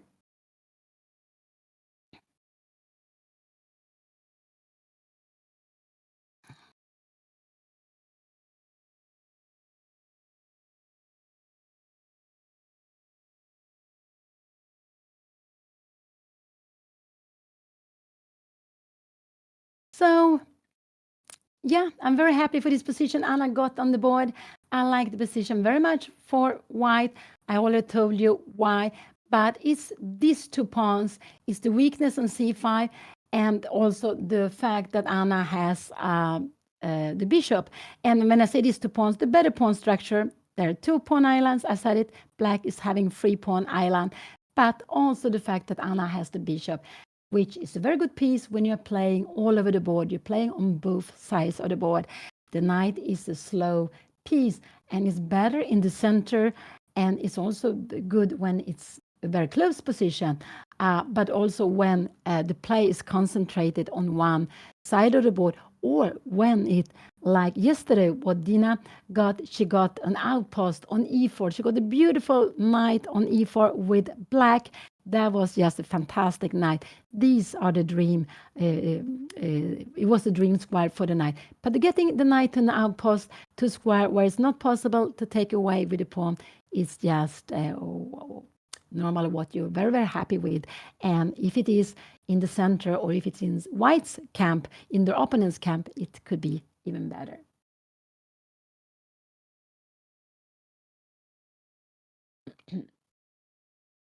So here we have it. We have the position still on the board. Black is taking time. I'm not surprised at all because it's not so easy for black here to play.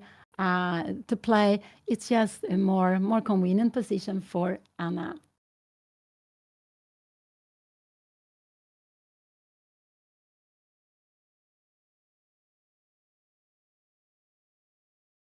So what could I guess? The most I could guess is moving this rook somewhere. This is one of the moves I could guess. Moving the rook somewhere, maybe to b8 or something, knight e4. These are the moves. Moving the rook or knight e4. These are the moves I expect Anna. I expect a black to play here in this position.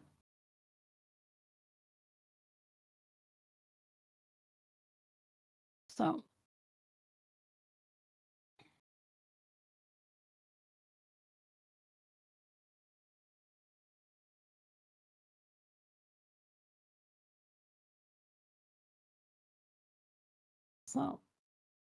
So here we have the position here. There's still some problems with Anna's camera. We don't see them at the live board, and that is such a nice thing. This was a dream for me a long time back. I remember I played, or I was what? Yeah, I think I was playing. I think it was Captech in France. This is like 30 years back, and they were playing in a theater where the players were sitting down and you have audience all around, and then the audience, the people who was watching, they were having headphones, and sometimes you could hear them laughing because they were commentators, and that was just a dream. You could see the players, you could see the games live, and you could also get the games commentated by others. So it was just a dream, and now we are there where it's just getting so common, and you don't even have to travel any longer to the playing hall. You can even sit at home and follow the games. So that is just so amazing. So these are the moves I'm thinking of. Moving Queen F5. That was a shocking move. She wants to go knight d5. I can only think of that she wants to go knight d5. What is the idea with this move? Bishop b2 looks very natural now to play. This looks like a very natural move to play. Anna can also go. Can Anna go bishop? If she goes bishop a3, we will have knight e4 coming here. But this is also absolutely fine. I have no idea I don't know what is happening here. And we go rook fc1. This is absolutely fine to be played. But I would say I would prefer now in this position queen f5. This was a little bit. I would go bishop b2, and the plan is actually that this knight can move away. If you could try something, yeah, we remember we have this mate here. So this is what I like. And if you come here, we will just grab this pawn, and we will be a pawn up. So what you need to do here is you need to go with rook maybe to c8, maybe rook f8 to plan knight d5. And can we play this move here? Knight c4, and we go something like queen c4. And now we are going to bring in the queen, the knight to c6. This is just very nice. If you come knight b6 here, we will just move away. It's somewhere. I have no idea. This I don't know where, but we can always now knight c6, and this is just fantastic to play. We get this knight as a blocker. After rook c7, we can maybe go. Maybe rook d1 is good. We can also go bishop d4. There are lots of different ways of playing this position. But this pawn is not going further. It's actually becoming a weakness. And this knight is very strongly placed here. Maybe we can even go bishop e5, also forcing it to, no, we cannot do. We have rook takes c6. I'm a little bit too. So let's go back to the position. Queen f5 was played. This was a surprising move. But I think the idea with queen f5 is that why black wants to bring this knight into the game, but you cannot do it already now because the pawn on c5 is hanging, and this is why I like to play the bishop to I would like to go with the bishop to b2. So this is the move I like here. Bishop b2, just to just to develop the bishop and to keep this knight on f6.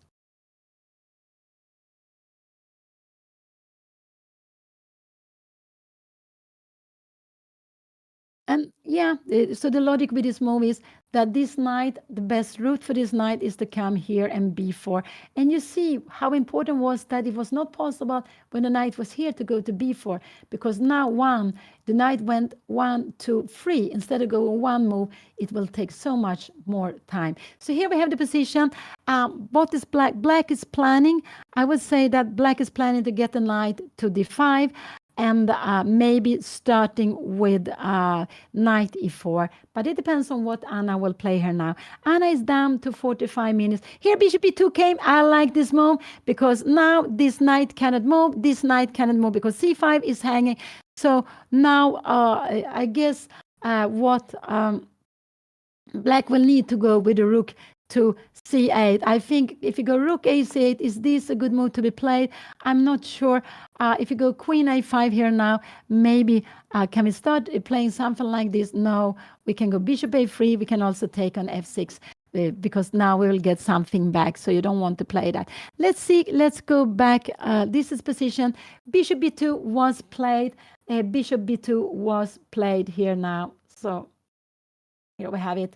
We have this position with the bishop on b2. And the idea with this is simply to develop. Now, finally, Anna developed her bishop, but it has become such a strong piece.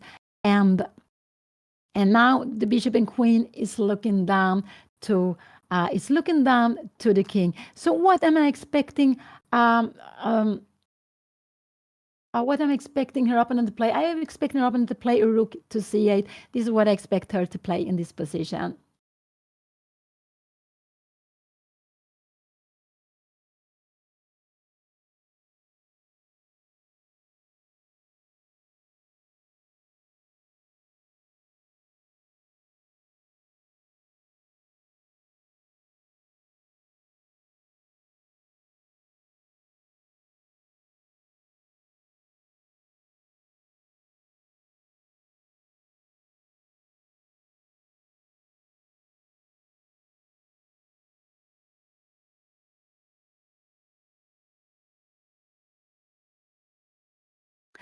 So what will she do here now? Rook to c8 is absolutely what I expect. I expect rook a c8. This is the move I expect that she will play. I think this looks very, very logical to play here now.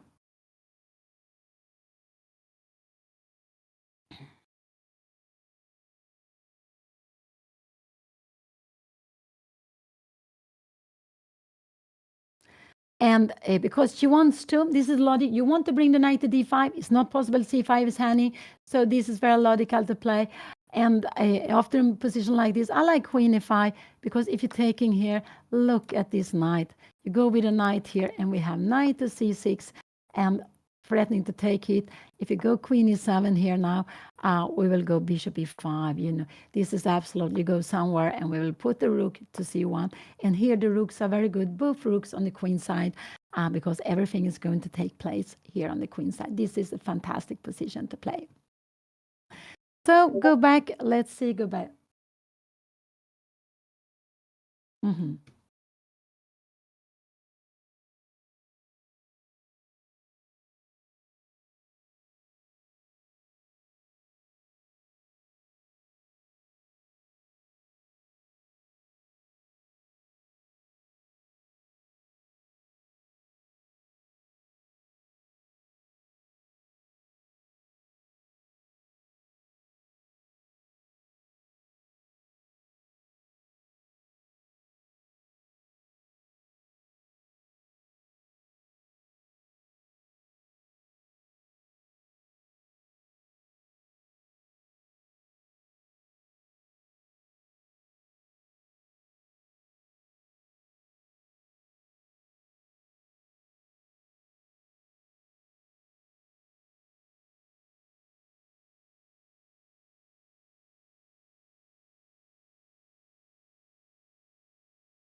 here we have the position. Bishop e2 was played. This was such a good, good move, and very logical. The bishop needed to go out, and I think the best square is on b2. Now also, what can let's see if you go something like rook b8. We will have maybe rook to c1. This is not possible. This move is too slow. We will go rook to c1, and we're going to grab the pawn here on c5.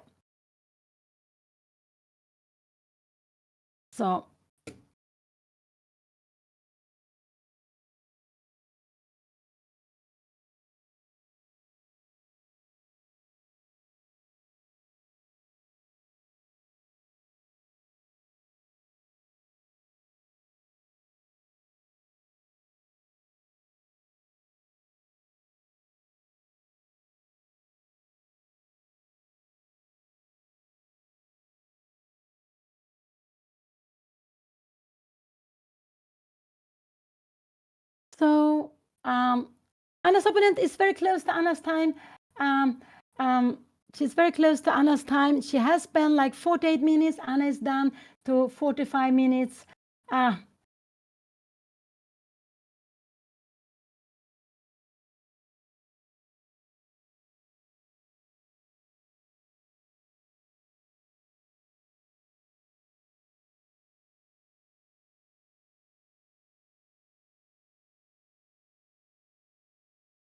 So here we have it. We have it here. This lovely position. Bishop e2 was good. Anna is having a very nice advantage. I'm expecting her opponent to go with a rook to c8. One rook to c8. Rook f8 is probably...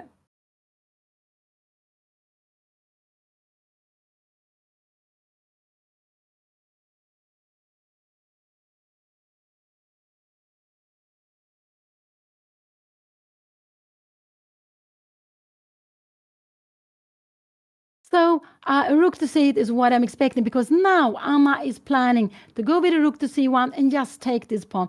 This is what she is threatening to do. So if she's threatening to go with a rook to c8 to take this pawn, absolutely.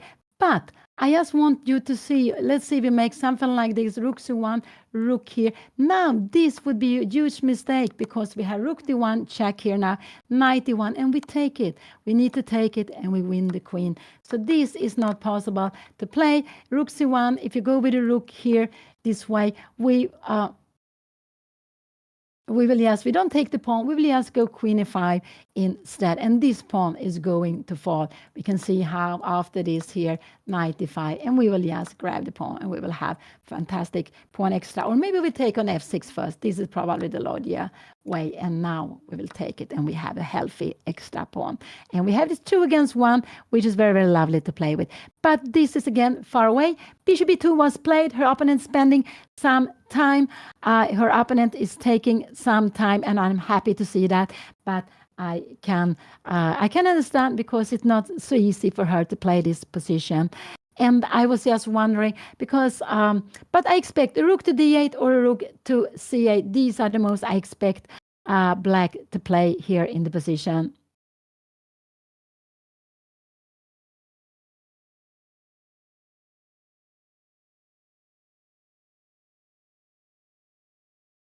So,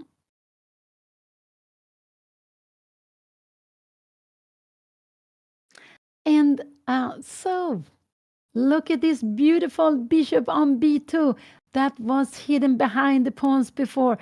But when the position opened up, it just has entered the game. Finally, it entered the game. Finally, it becomes active, and it's just such a nice bishop to have here.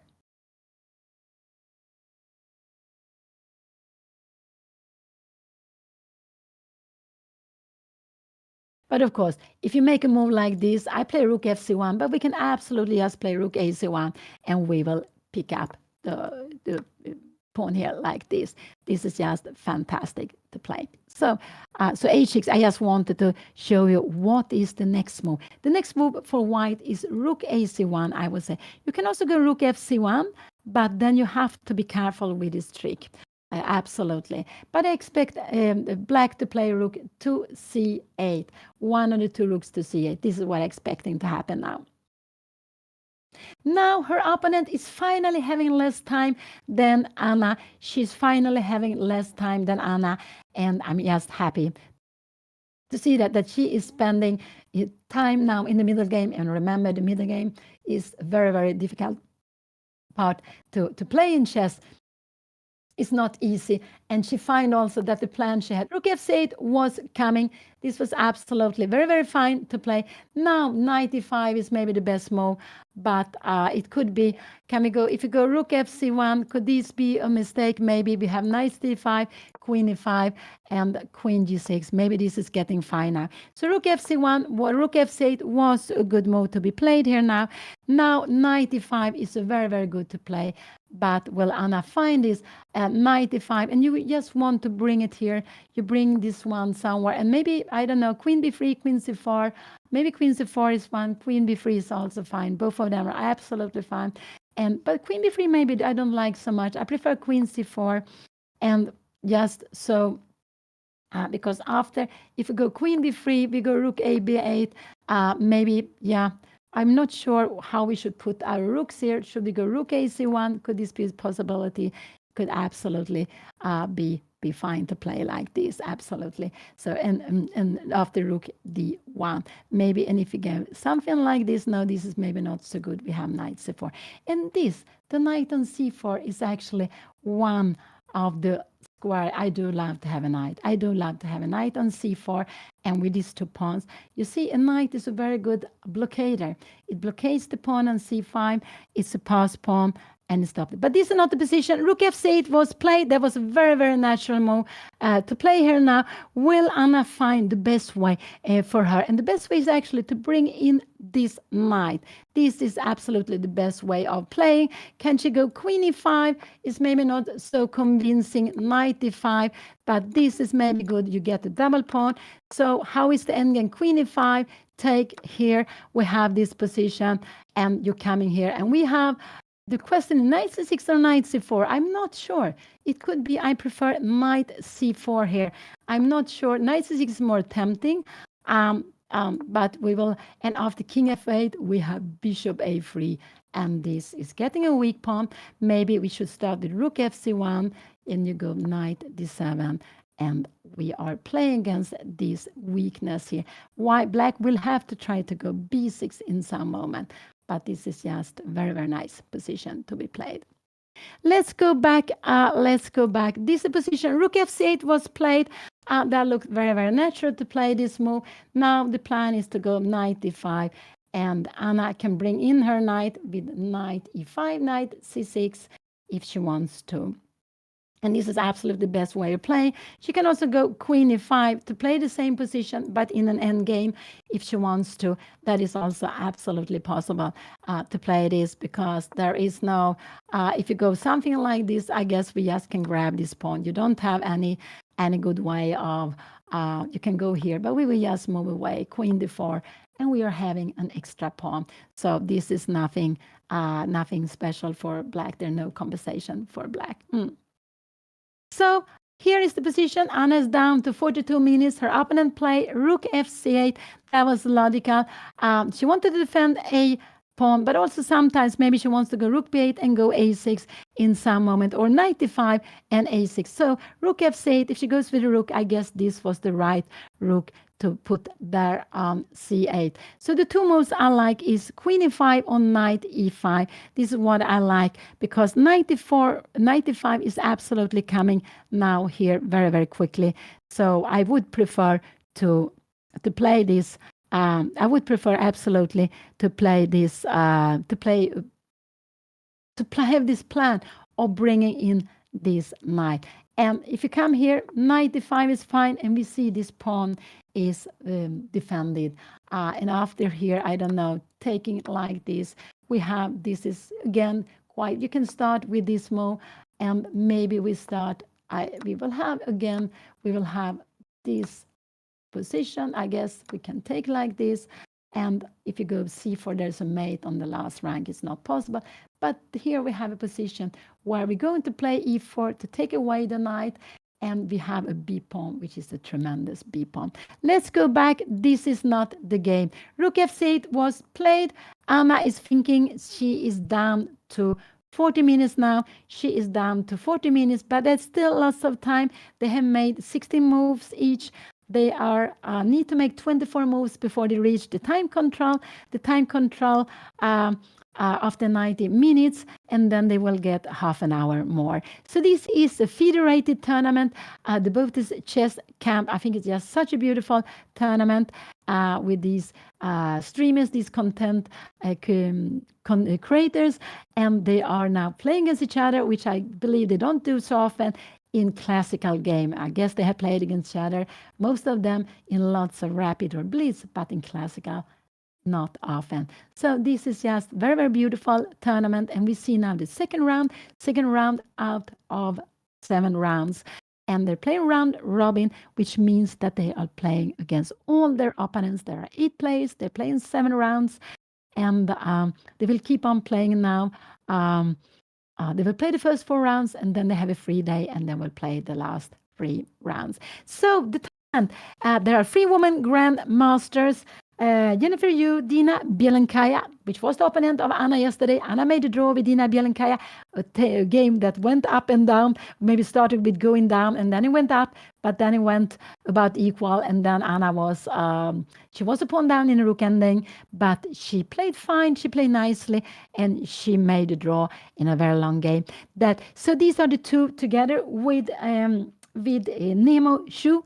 These are the 3 women grandmasters in the tournament.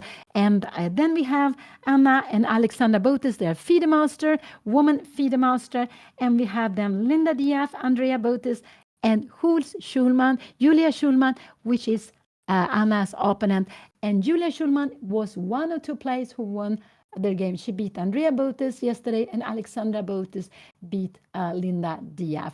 So there were 2 decisive games and 2 games which ended in a draw. And Anna, she was starting at 11 o'clock a.m. In Los Angeles time. And today she also will start at that time. So there are 2 games going on now. And the other one will start at 3 o'clock, which means, that means 12 o'clock CET time. It means midnight here in Stockholm, where I am sitting and commenting on the game Anna is playing, the games she is going to play. So what will it do? How will Anna handle this idea? Because the plan is clear. The opponent want to bring this knight into the game. We could see it with the queen to f5. We could see the rook to f6. Now this is the plan, to get the knight to b4. But remember that it has gone 1, 2, 3 to come here. And so that's why it was very important that when the knight was on a6, it was not possible to go there. So, and it's not on b4 yet, but this is the plan, and it's a very clear plan what black is going to do. And how is Anna going to handle this idea? How is she going to do this? This will be very, very exciting to see. And the moves I like most are a knight to e5 or a queen to e5. I want to bring this knight into play via e5, after to c6 or to c4. Both of them are very good. With a knight on c4, you are blocking the pawn. You are also controlling lots of squares. And if a6 comes, you have b6. So this is actually, c4 is my favorite square for a knight when I'm blocking a pawn and when it's an outpost. We can see with the knight on c4, it's never possible for black to take it away. So here we have the position like this. We have it here now. So what will Anna do? What more moves to consider? Yeah, I don't know. Queen e5, knight e5 are the good moves I would like Anna to play. She can play something else. She can play queen b3, but then knight e5 will be coming. So it's just these are the 2 moves I like most. But of course, she can bring in the rook, and I guess this rook is standing well here. So of course she can make a move like this, but after the knight is coming now, c4 is a plan, so she needs to guard this pawn. She needs to defend this square, so c4 is not coming. Absolutely, this is, and we have a move like this, and here I like yes a rook to c1, and we can see how everything is controlled here now. I don't know what can you do if you go something like this. We might go rook ft1. I'm just wondering. We have this e4 coming in the air.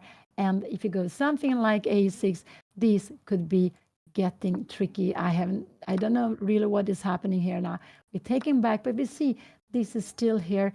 And I don't know if you go something like this, there could be, yeah, we're taking the pawn. The pawn is hanging here now. Let's go back. So this is just, and if you move the knight somewhere, we would have a knight to b6. This is very, very far away. But I like to bring in the knight to e5 now or the next move. This is what I like to do. So yeah. So I like queen e5, knight e5. Maybe I don't know if this could be a move also to be played here now. And if you come here now, we go knight e5 now again. Because after this move, knight e5 is played. Now c4 is a big threat. We need to stop c4. This is just very, very important. C4 has to be stopped. It could be stopped like this if you want to. Absolutely. You can go knight e4 here now. And I don't know, we can come here and we see if you're trying something like g5, some this is very, very dangerous to play. I don't know if we can go, yeah, we go queen c2 perhaps, just to stop. We can also go rook c2 maybe, but queen c2 is a good way. We are defending, and after this, we have this beautiful knight h4, and we can see that we are winning a piece. We're not winning a piece, but we're winning a position. This is just probably queen e5, and it will just be the end of the game. This is very, very far away, but I like the plan with bringing in the knight to e5, c4, to bringing in the knight here and here, or maybe here and here. But you can start moving the queen also. Queen b3 could be a move, but actually, so queen somewhere, queen e5 or knight e5. These are my moves I would like to play here in the position for white. And we can see that Anna is woman FIDE master. So there were two, I told you there were two players who were woman FIDE master in the tournament. Anna's opponent, Julia Schulman, she's not, she doesn't have the title yet, but the titles will always come with time. Just keep on going, just keep on trying. And now Anna is spending time, and yeah, not so strange because Black is having an active plan. Will Anna find the best way to handle this plan? Black has found a nice way of playing, and is bringing in the knight. It wasn't the best way, so Anna can have a nice grip of the position if she plays the best. But depends on what Anna will do. But she's having a nice advantage. She's absolutely having a nice advantage here now. But of course, if you make some mistakes, we know how cruel chess can be. We play some very good moves. We play maybe several very good moves, but we make a mistake, blunder, and then all can be gone. It can be so bad that it's not even equal. It can even be lost. So a blunder, yeah, then it can be lost. So yeah, that in that sense, chess can be very, very cruel.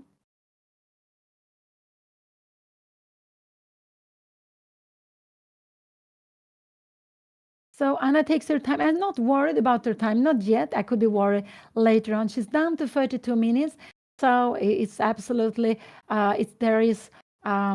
She's not having very, very much time. It's still okay, but she will need to start moving quicker. She plays some of the moves quickly, I would say. She has done that, but now again she has been spending like 15 minutes, yes, because her opponent had less time than Anna before. And now her opponent is planning 95 and bringing the C pawn forward.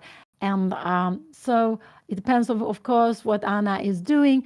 If Anna goes here, the rook is not so good here. We come here. Now we need to go queen c4. And if you go queen b6 here now, we need to go here. This would be probably too quickly because we have knight e5. And we will just bring in, we have bishop a3 also. We just bring in this here. And if you go something like queen d5, I guess we will go knight c6 here. And again, we have to be careful. We start pushing the pawns. Knight d5. There are lots of ways. I don't know. Queen b5. We have knight d4, knight d5, and we can just take this pawn. This is very, very far away. This is very far away. But so even a move like this could be fine to play here. So Anna can play a move like rook c1 if she wants to. She can go rook d1 also, knight d5 or queen e5. These are logical moves. Rook d1 is maybe not so logical because the rook is not doing so much on d1. It's just more that you activate it. In general, what you want to do, you want to control the c pawn. So it could also be that Anna will bring rook c d1. It could be that she will play something like this, but I'm not sure which rook is better to have on c1. I'm not sure.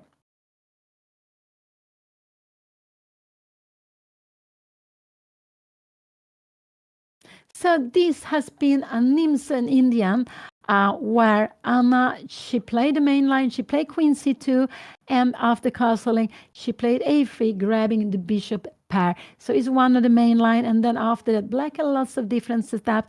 Black decided to put the pawn on d5, fight for the center, and then afterwards to play maneuver that it changed Anna's white square bishop to take away the bishop pair. And that was interesting to play, absolutely. But it also helped Anna to develop her pieces quicker because Anna had the bishop pair, but she was behind in development. Now we are in the middle game. We are far away from that. We can see the pawn structure. I told you this lots of time. We have two pawns. We have two pawns here. We have also a pawn structure here. So we have two pawn islands for white, while black has 1, 2, and 3. And this no one benefits white. But we have to be careful. Black is playing 95 and maybe start moving this. So we will see. So we don't allow black to move it in good circumstances. This absolutely, we shouldn't allow that. So could Anna be scared of queen e5, c4? No, this would not be such a good move. I guess we go queen e5, or we would actually make this. Now we give away the bishop, but look, black has gone 3 triple pawns, and these pawns will be gone. They will be gone very, very quickly. They will be, and they also not, even if they're not gone, they are just so weak, these pawns. So this is just a huge, huge advantage for white, maybe almost winning playing against these pawns. So it's not that we're not going to change these bishops, but we will do it when we get something back. It could be that we win time, we damage the pawn structure, maybe we win a pawn, or something that benefits us, that benefits white. Now Anna is thinking, she's spending lots of time.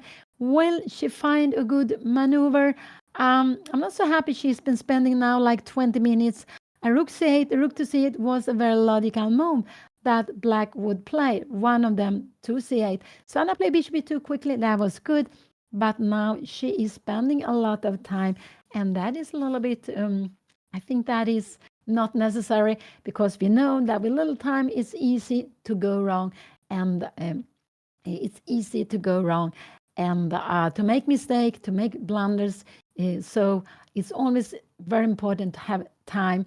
And yeah, I've told you my ideas, but Anna can play almost anything. Just keep on playing. It's not a critical position. I wouldn't say so. If she plays the best, she will have a huge advantage. If she doesn't play the best, she will still be better, but it will be black will have will a little bit improve the position. So let's see what Anna will do. And remember also, Anna has the bishop, so she doesn't mind to change queen. With the bishop is very good with the rooks. The queen like to play with the knights. So changing queens is actually quite a nice way of playing. And but it depends on if you like endgames or not. And I, who has been playing chess for 50 years, 50 years more, yeah, soon 51 year, I like to play endgames because I play them a lot, and hopefully I have been learning something from my endgames.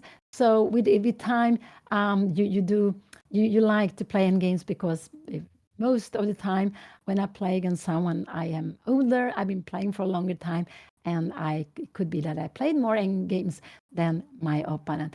But when you're young, you could be more scared of the end games. You are not so sure how to handle them. And then it could be that you also like to have the queen to play for mate. But we shouldn't forget that even in end games, there could be ideas of playing for mate too. I'm not concerned about Anna's position, but I'm getting concerned about her time. She has spent like 22 minutes, and we have this saying that you shouldn't spend more than 20 minutes. I remember how John Nunn said it, an English grandmaster. He said that never more than 20 minutes. I think it was he who said it to me. It could be some others also, because when you're thinking longer, I don't know if he said it to me, but I heard it. And if you think longer, you will just repeat the same lines over and over again. There's nothing new coming. So after 20 minutes, you need to move. You really need to move. And now Anna only had 24 minutes. If she would spend another 20 minutes, she will have almost no time at all. So that is not good to be spending so much time here. And yeah, this is a problem, an issue we have both Anna and me, that we are slow players. We like to think very much at the board.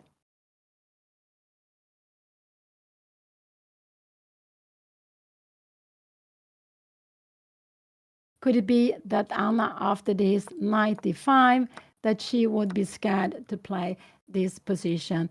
Here, I'm not sure, maybe 95. I don't know if you should change or if you should keep the knights on, but this could be bad because c4 is coming. So we need maybe to play like this, 95. If c4, we will go knight c6, king f8, and we will go probably rook a c6, and we will just pick up the pawn here. After a6, we have yes, rook takes c4, and we will have a very, very healthy extra pawn, a wonderful extra pawn here. So let's go back. So I like queen e5, I like knight e5, rook to c1 could also be possible, but I just hope that Anna will move. She has been spending like 24 minutes. This is very, very much time. This is very, very much time, and I'm getting worried about the time, not the position.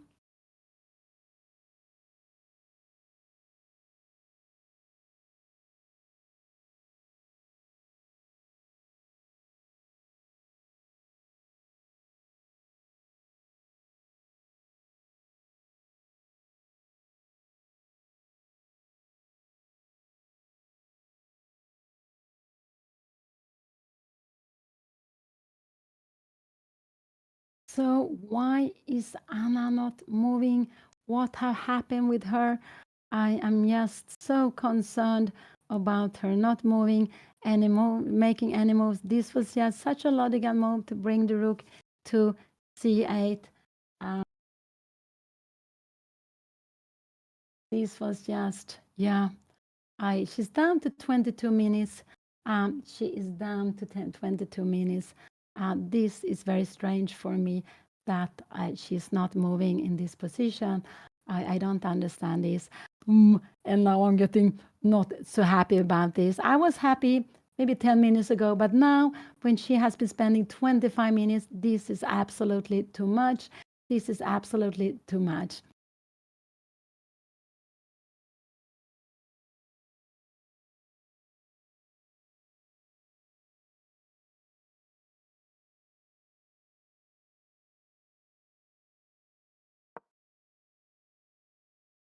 She played 95. She played 95. This was a very good move. She played 95. I just wish she would have done it much earlier. But here it came, knight e5. Could it be, I'm not sure, could it be that so here it came, knight e5, but she spent so much time. She spent 25 minutes to go to knight e5.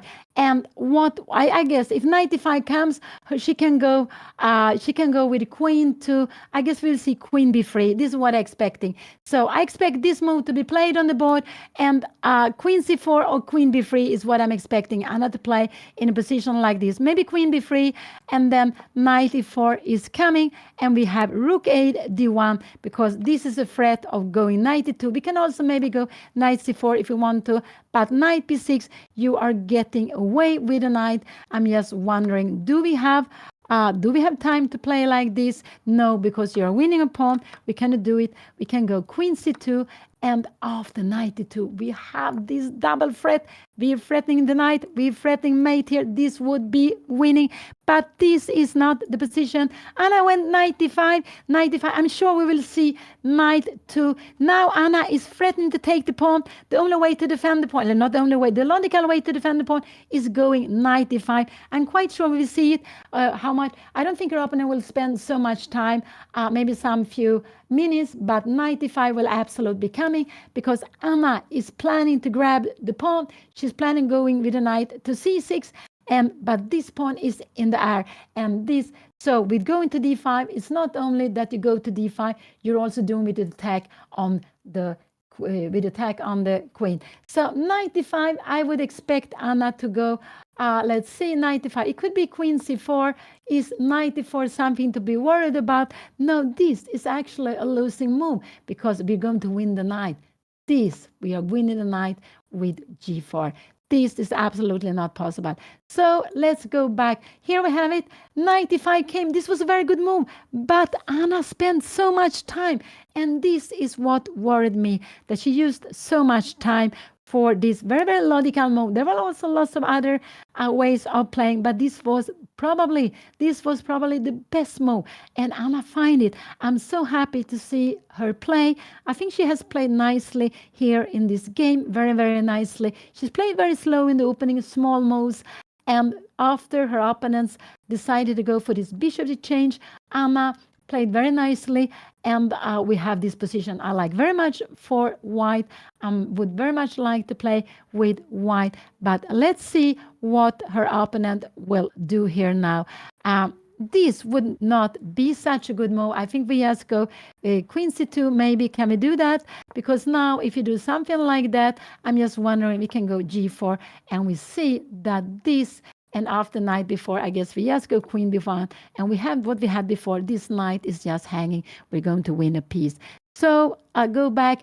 Knight d4 could be played here now, absolutely, but it's not. Knight d5 came. This was absolutely played. She was spending 2-3 minutes, and I expect Anna to go queen c4 or queen b3. One of them I expect her to play. Let's see what she will do here now. Queen b3 or queen c2. These are the moves I expect Anna to play in this position here now.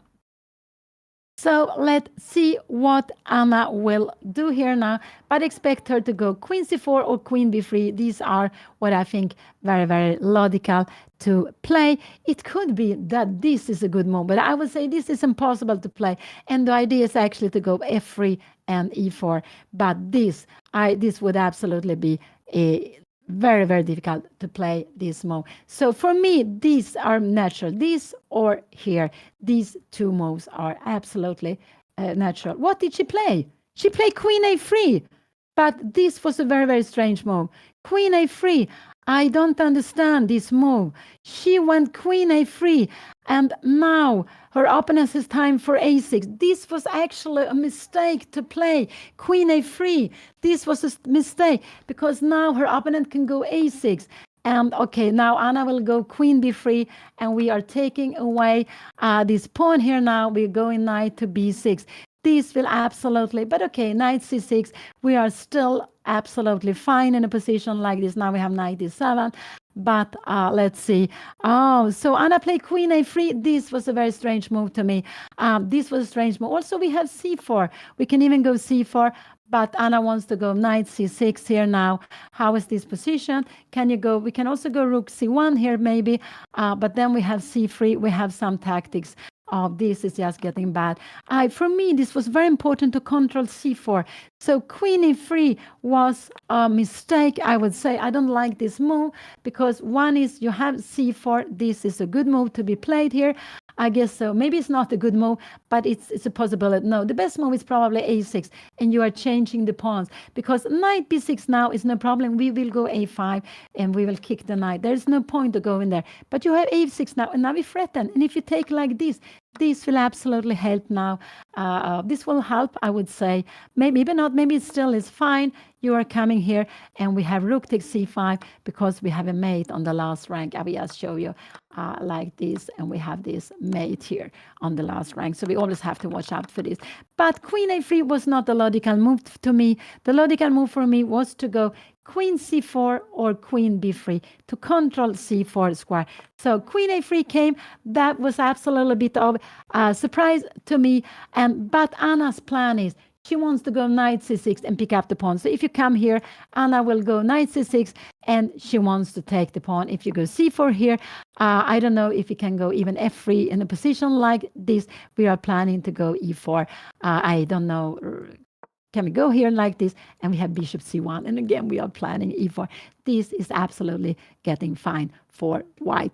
But queen a3, and this is what happened. Anna spent so much on the first move, knight e5, and she spent very little time next move because she needs to play quickly. And this was her plan. But this was not such a good plan. Knight b4 is no problem because we will just go with rook to c1. There is nothing to be worried about. This would absolutely just be very nice for Anna to play here now. Can you go something like knight g4? But let's see. We will start some tactics. I am not so here. And we can even go queen g3. We are playing bishop here, and we are getting some threats. Then we get the bishop to play. But this is so queen a3 was this is the first move I don't like in Anna's game. It's not she has such a nice position, but it's just a little bit slow. It's a little bit slow, and now black can just take advantage going a6. This is a good idea, and the idea is that when you take here, you take back knight b6. We are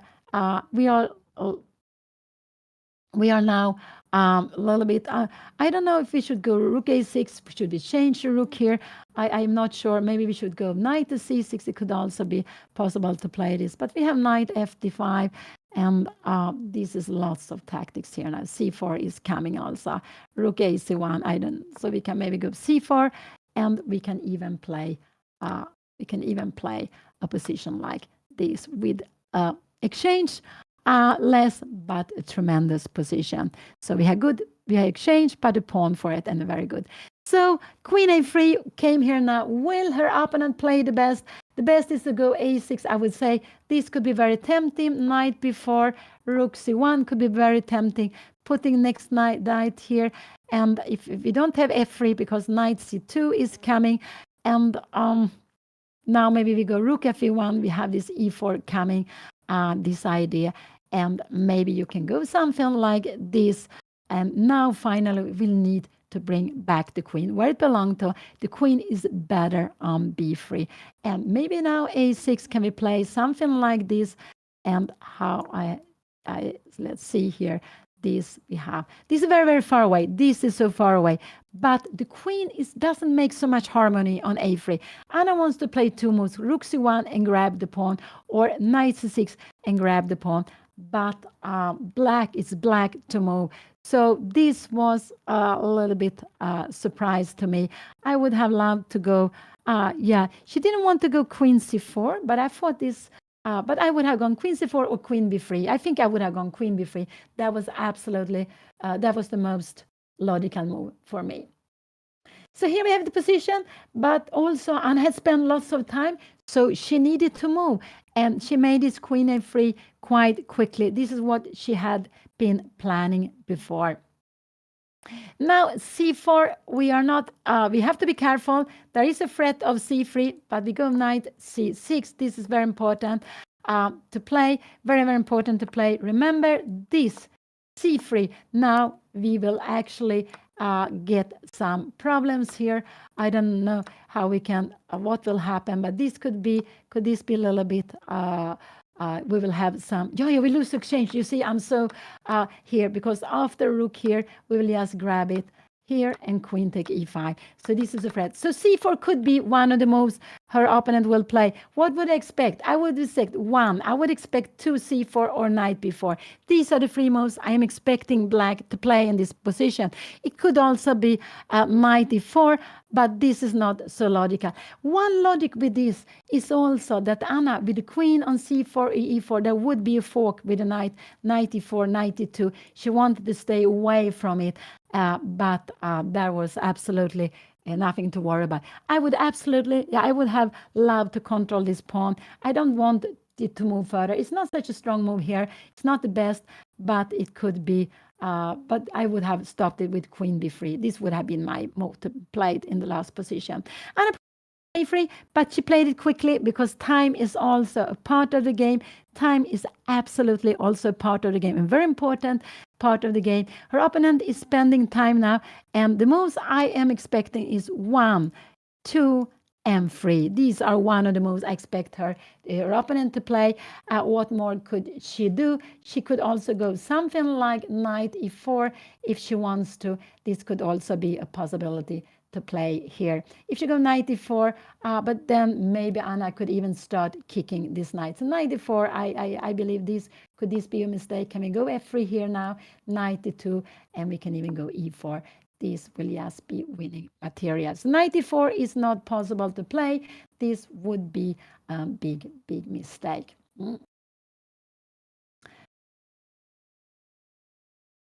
So her opponent is now taking some time. I'm happy for that. Queen A. What do you think? A6, I think it's the best move here when you're allowed to play it. Also, Anna will need to move back the queen or take it there. It's possible Anna is planning to take it, that she's planning to play like this. And then maybe rook fc1 is better. And then to grab the pawn. This could be because, again, after this, we always have f3, knight e6, and we have this e4 winning piece. So after a6, yes, I guess Anna will play this move. And now this is maybe not the best. Maybe black should go this way. But it's not an easy way of playing and play knight take a6. Now this knight, have you seen it? It was there long time ago, and then it had made a circle 1, 2, 3, 4, and it came back again. So, but this is very difficult. I think if her opponent play a6 and Anna takes knight b4, will she find that? That is very beautiful idea to, in the end, defend this pawn on c5 with the knight. But white will be better in that position also. White is better in most, because white has still a beautiful position, but of course you're not allowed to make a huge mistake, to make a blunder, then the position could change here. So 1. And then I think Anna will grab the pawn. If this happens, I think Anna will grab the pawn. This is what I expect she will do. This could be one move. This could also be another move to be played here, c4. But if you go c4, I expect Anna to play this. And we also have knight b4, and it's a way of stopping Anna from going with the knight to c4. And then I think rook c1 could be very natural to play here now. And then you can go knight g4, and the plan is that, we can come here, maybe we can do something else, but we will play a position like this. And this is also very, very beautiful to play here for white. We have this bishop, we have the bishop, and we have a weak pawn here now. Maybe queen b3 now is fine to control c4 square and to go rook c4, or maybe just kicking the knight queen to see where it's going. But this is very far away. The position is like this. Her opponent takes time. I'm very happy. Knight b4 came. This was logical. She wants to go knight c2, winning some material. So now Anna needs to put the rook to c1. Rook a c1 is very, very natural move. I do hope Anna will go with rook to a c1 here. This is absolutely very natural move to play here now. Rook to c1. I don't like rook f to c1. No, I don't like that move. Because I want a little bit to keep control here of I want to keep control of my king side. So I like rook a c1 was played, and Anna played it quickly. This was a very natural move. She is looking at the c5 pawn. She cannot take it because she cannot go knight c6, but she is looking and she defending. This is nothing to be worried about. We would just go queen b3. You will just come back, and here we can go actually rook c4, and we have this plan of going next 4. This would just help Anna. So rook c1 came. I'm happy she played it quickly. This was a good move. This was also a very natural move because black was planning to put, there is no knight d3 because this knight is controlling it. So I would say knight g4 could be possible to play. Knight here would not be such a good move. I think we can go, yes, f3. And if you're coming here, we will just go maybe e4, or yeah, we can go e4, or where is this knight going? Maybe you need to go rook d8, but we will but we can start go e4 also here. So this would be getting good for Anna, but this is actually a better way. This knight doesn't have any future. This is the better way of playing here. So no, knight e4 is not a good move. Rook ac1 was play. Now we don't have a6 because we will go b6. And after a move like this, we have this huge extra pawn, because here it's not only that we threaten to go a5 to defend the pawn, we are threatening to go b7. So e6, I would say this would lose the game immediately after b6, because we have such a strong pawn, and this pawn will be pass pawn. It will be a defended pass pawn, and all the endgames are just winning for white. So e6 is nothing you can play here in this position. So here we have it. Anna played rook ac1 quickly. Now her opponent is taking time. What can she play? Maybe the knight to d5 could be possible. I'm just wondering, can we go rook to d1? Maybe rook fd1, also one of these moves. And yeah, maybe rook fd1 is very logical to play. And after f6, we go knight c4, and there's no problem here. If you play, maybe we are scared of something, and here maybe we can go queen b3. Maybe we can start going f3, e4, but your queen will go away. But queen b3 looks very natural to look towards here, and later maybe a5, but not still yet. Maybe we have queen a5, and we are starting to try to take this pawn. This is very far away, but let's go back here now. Here we have the position. Anna play rook a to c1. Her opponent is taking time, but she still has more time than Anna. She has about 30 minutes on the clock.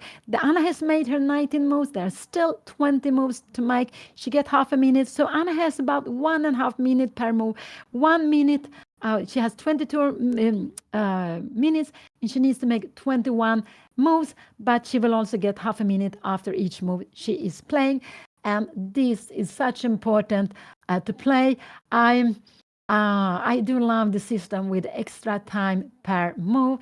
I can understand. Knight g4 was played.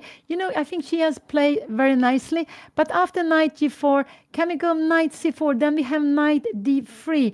And I'm just wondering what is the best. But this is also a very beautiful move. Can we go e4? But I think this is impossible to play. And then rook c4. So e4 is a good move to be played here. E4 is actually, could this be the best move? No, I don't know. You have queen h5. And now we can go knight f3 if you want, yes, to keep the knight. So this could be possible. Anna can also go knight f3 directly if she wants to. If she wants, she can come back here. But then we have knight f3. No, that would be a mistake. So knight g4 is a logical. She wants to bring the knight to d3. And that's why e4 is a very good move. If you're coming here, we have rook c4, and we're going to win a piece. So e4 is a good move. And if you're going away, you threaten mate here now, we can play in different ways. We can also go queen g3 if you would like to, but we can just keep the knight, and after we are going to kick the knight back here.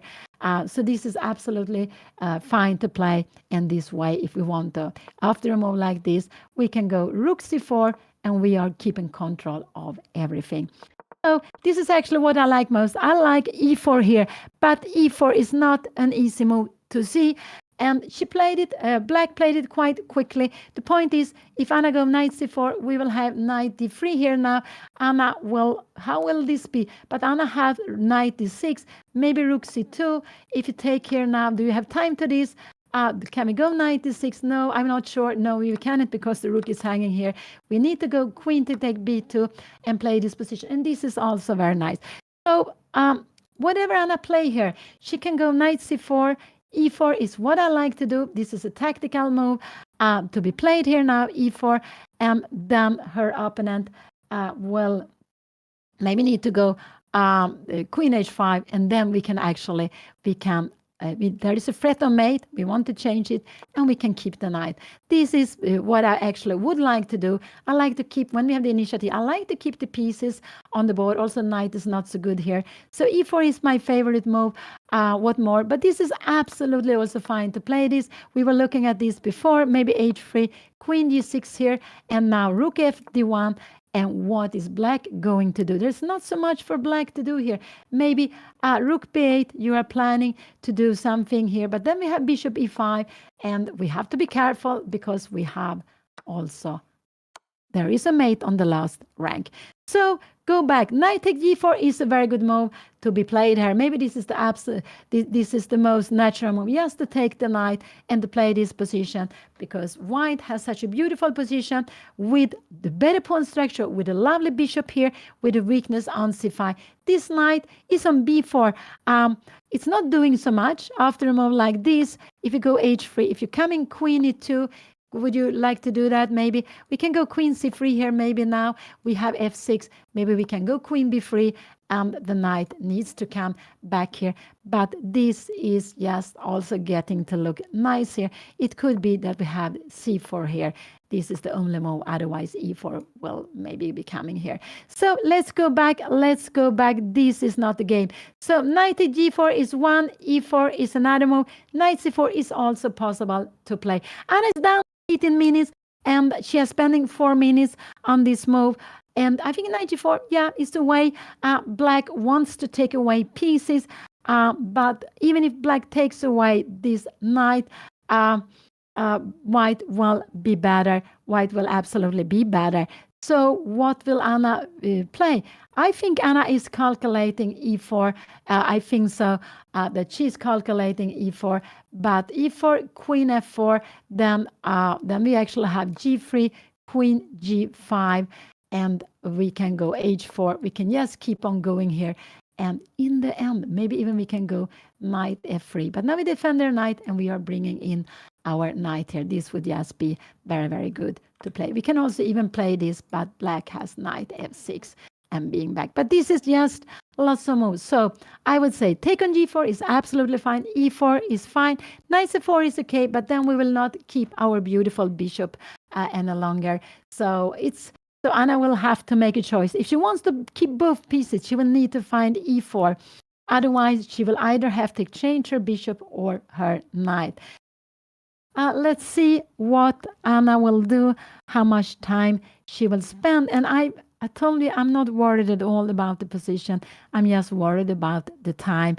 And so actually, maybe for Anna with a little time, the easiest is just to take away a piece. You have less pieces to worry about, less pieces to play with also, but it's maybe easier to have control. But it's possible I like to do that because I don't mind the endgames. I don't mind changing pieces if I keep good pieces on the board. So let's see what Anna will do. 94, I think this was absolutely fine move to be played here now, and it's because she wants to play knight d3. So it's a logical move. It's a very we can see it's a clear plan behind it. If Anna moves away the knight here, knight d3 will be coming, and Anna will need to move, and you go somewhere here. And now knight d6, I'm just wondering, do we have time? No, we have queen e5, and it's threatening mate. We would just lose on the spot here. So we need to go queen take b2 and play this position. And this is also a very lovely endgame to play. This is absolute. I would enjoy this endgame so much to play with white. Yeah, an endgame, there's still lots of heavy pieces on, so maybe it's between endgame and middle game. These knight c4, take on g4 or e4, these are the three moves I can think of here in this position. And Anna played. What did she play? What did she play? She played e4. She played e4. This was very, very beautiful move. She played e4. Wow. This was absolutely a very, very beautiful move for Anna to play. Now her opponent, what is her opponent going to play? We can see her opponent has only 1 and 2 moves. She can come here, but this is not logical. We will go queen g3, and we have a pin. This would actually lose the game because we have a pin and we will win the piece. We go something like knight f3, and if you try, whatever, we will just grab it. So this is not possible. So there are only 1, 2 moves after e4. After this, we have rook c4. And you see how beautiful is this knight on e5. It's just very, very, very beautiful. And if you're coming here, yeah, we just take it with a knight. Maybe we even can take it like this, because after f6, we will have some tactics here. Yeah, this will be winning for white. So let's go back. e4, Anna played it, and she took some, what did she take? She took some minutes, maybe not so many minutes to play this.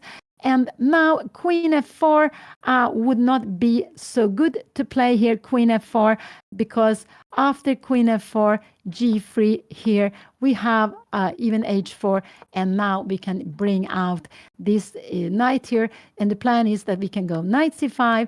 After rook c5, we just take here, and we are having fantastic extra pawn. And here we are getting lots of things going here, and we will get into an endgame, which is just a dream for us to play. Where we have the rook, we have the bishop, and we have an extra pawn. So go back. e4 was played. I expect her opponent to go here. This is very natural. Queen h5. And the question is, if she goes queen h5, will Anna take on? Will she take on g4 or go queen f3? This is what I'm wondering what she will do. Queen h5, Anna can also go queen g3. She can also play this way, and bishop e5. This could be possible that she will play, and then we'll have an endgame because f6 not possible. We will just grab it. This is what I expect Anna to play. If we see queen h5, I think if she see queen h5, I don't think Anna will go back here. This is maybe the best move, because after we will hit back, the piece will not be well placed. I expect Anna to go here now, because after knight e5, to play bishop e5, and if you go here, oh, this bishop, no, you don't dare to go here. We threaten mate, so we will need to go queen e6 to play this endgame. And now this bishop is very good here. I'm not sure how we should do it. I think maybe rook fd1 could be a way of playing this here now.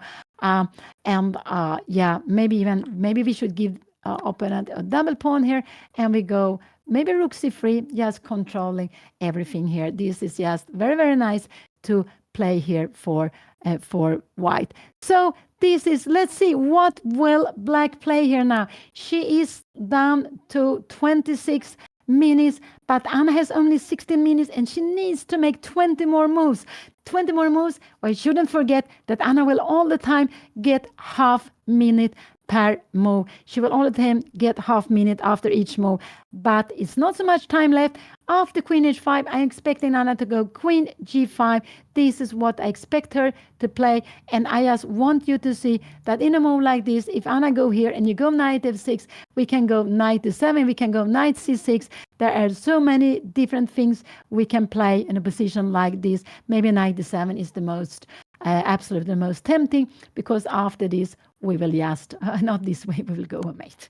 So sorry. So here we have the position. Anna played e4. Has her opponent played? No, she's thinking her opponent can choose with 1 and 2 moves. These are the only 2 moves. If she goes here, she will lose a piece. If she takes here, she will also lose a piece. If she moves the queen to f6, there will be knight g4, also winning a piece. So there are only 2 moves, 1 or 2. I expect her to go queen h5. It's quite logical. You're moving away the queen, and you're also threatening mate. So this is what I'm expecting her to play. Let's see what she will play. But I expect queen h5, and after queen h5, this is absolutely very nice move to play. You're going back, defending the mate, and you're keeping more pieces on the board. But you can also play, no, it's not like this. This was not played. She played, what did she do? She played queen h5. This was the logical move. I expect Anna to go now queen g3. This is what I expect her to do. It could be that this is also very good to play, and you go f3. We're keeping the queen some here, queen f4 here now, and we go queen c3.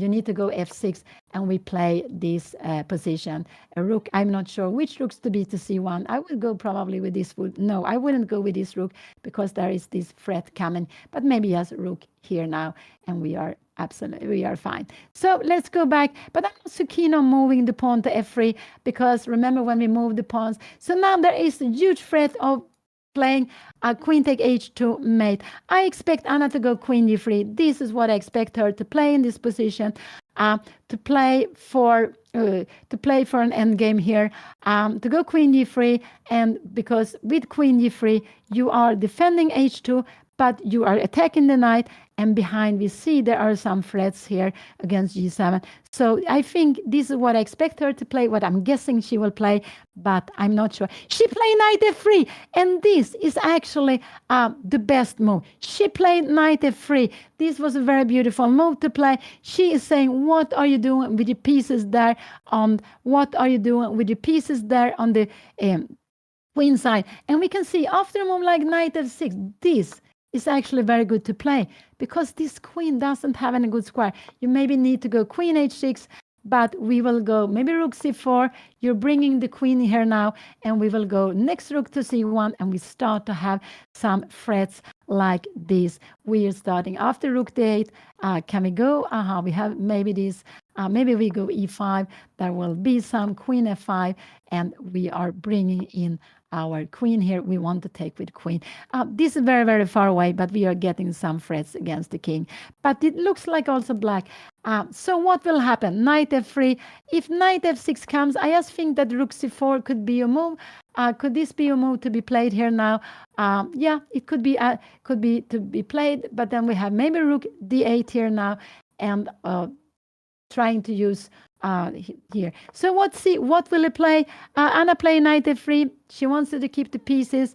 Does her opponent dare to go? Can she go queen here?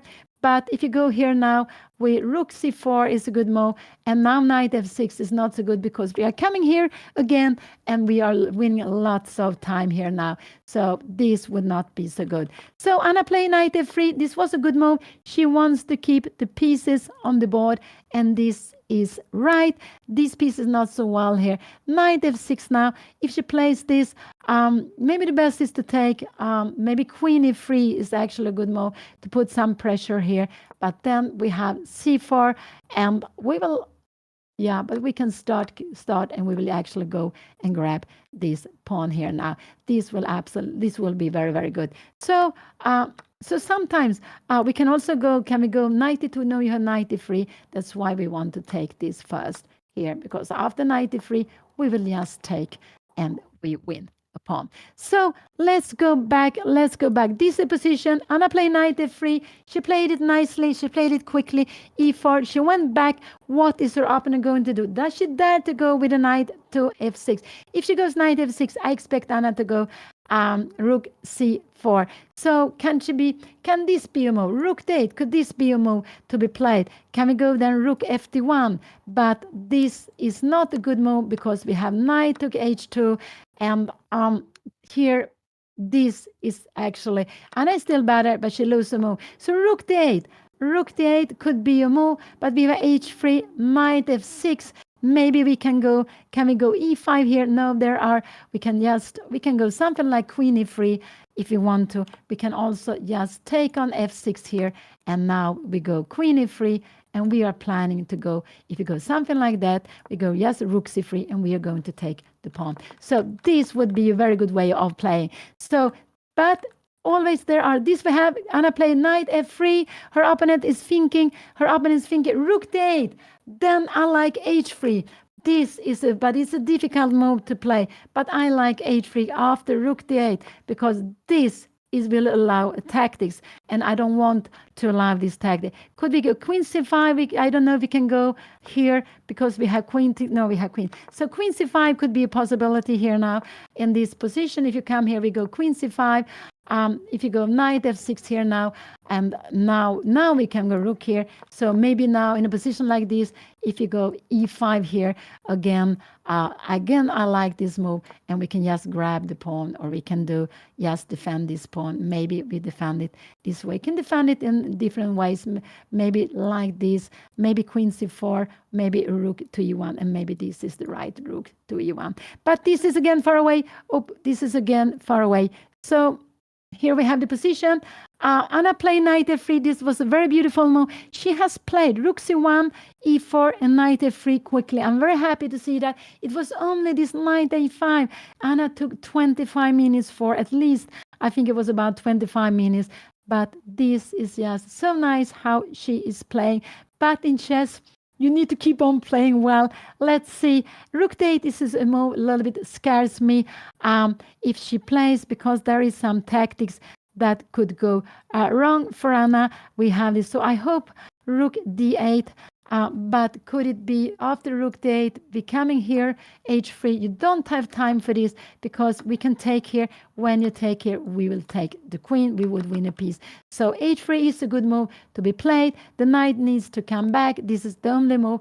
And now we can either go queen e3, or we can just take on f6 and queen e3. This is what I would like to play. And we go after this pawn, rook c8, and maybe now we can put the rook to d1, and we are getting, because this here and c4, and this knight is absolute.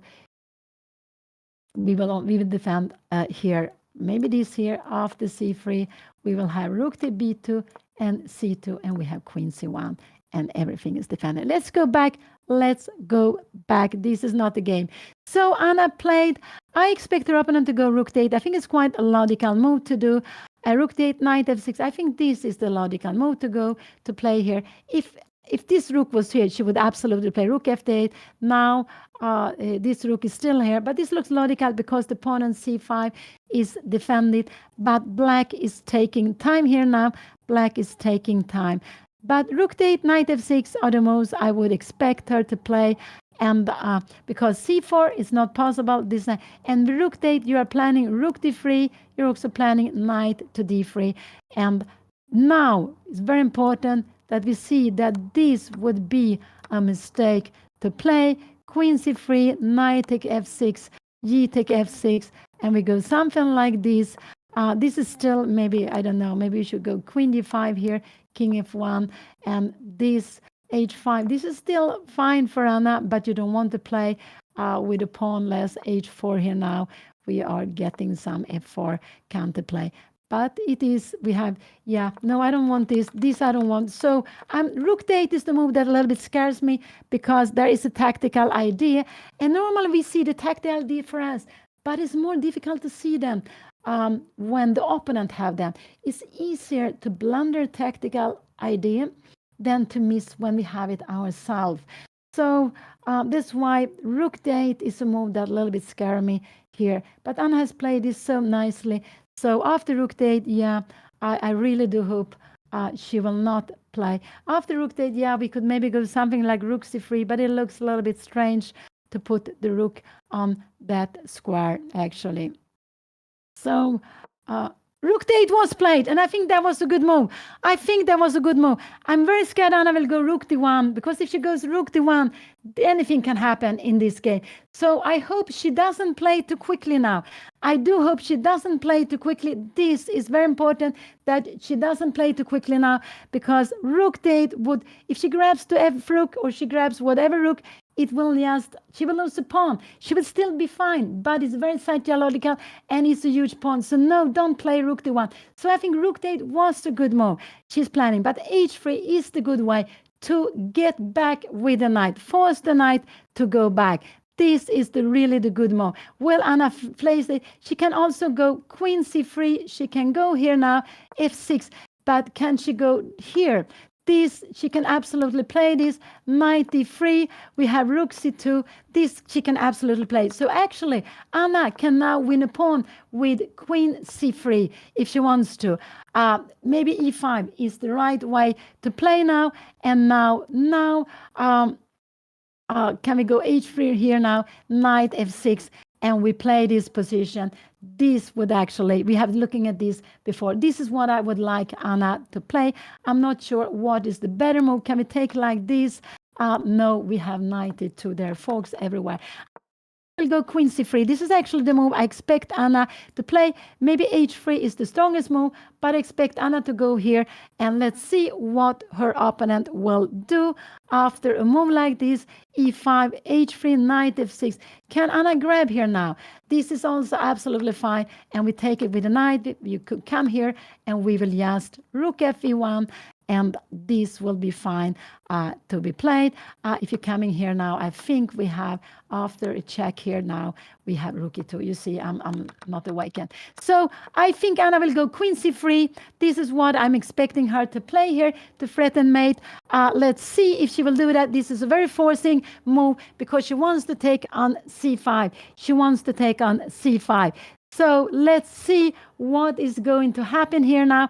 It is after queen c3. Can her opponent go knight f6? But I'm just wondering, can we take here now? No, this is maybe not so good. Knight f6 looks like a good move. We have queen e3. We have the knight to d3. And we have bishop take f6. And we have this little between move and rook c3. And here we're going to win a pawn. Let's go back. This is very, very far away. But I expect Anna to play queen c3. Rook d8 was played. It was an active move. But I expect Anna to go queen c3 because it's also an active move and you are planning. So after this e5, I'm just wondering if we go something like this, take here, knight take h2. When we go queen take e5 and we have a position like this, you don't have time to take, we will play, but so you need to do something. If you're coming here now, we will go king f1, and this is just, you try c4 or something. We have a rook here to d6, and where this poor queen going, you have nowhere to go with the pawn. Maybe we will go something like queen d5, and everything is just winning. Go back, go back. So now, not rook d1, queen c3. I do hope Anna will go queen c3 here now, or to play h3. These are the moves I hope Anna to go, but not the rook to d1, not the rook to d1. This is absolutely what I don't want her to play. She can also go here. If you go somewhere, I don't know what, if you do something like this, yes, now we can take on c5, we can also go h3. h3 now is, of course, a very good move here now. This is not possible, and we grab it. So this is just fantastic. So let's see here now, what will Anna play? This is the position, sorry, this is the position. This is the position. This is the position.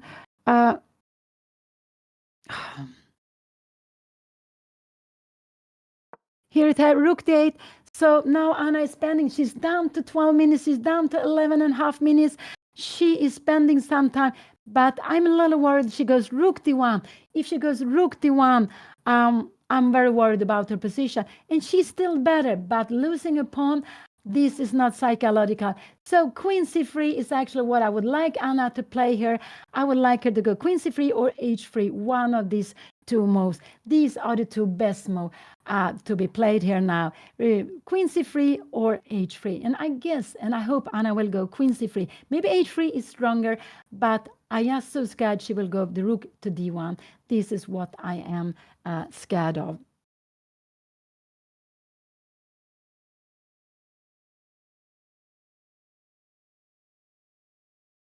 Anna is down to 10 minutes. She still has 19 moves to make.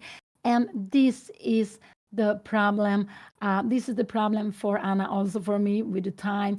We are so slow players, and which is not, it's not good to be so slow players because time is also part of it. If we can make the same moves quicker, we would be so much stronger players. So time is absolutely part of the game, and that's why it's becoming so exciting. You could imagine if we were playing for days or something, it would be just too long. And for some people, they think classical too long, but You see now how intense it is, how exciting it is. Anna has only 10 minutes, only 10 minutes. Now she has even less than 10 minutes. And this is why spending 25 minutes before was just too much. Even if she finds very beautiful moves, and it's a little bit like Anna wants to play the best moves, but it's enough to play good moves. And so just hope she doesn't go rook d1. This is what worries me, that she doesn't play rook d1. This would be very psychological. She would still be better, but it's not so easy to understand, and you would lose a pawn if black finds the combination, and I think absolutely her opponent will do that. So let's see what Anna will play. Her rook d8 was played. Maybe this was a little bit surprised. Anna thought it was not possible because we go queen c3, and we go queen c3, and we threaten mate. We want to take the pawn, and so let's see.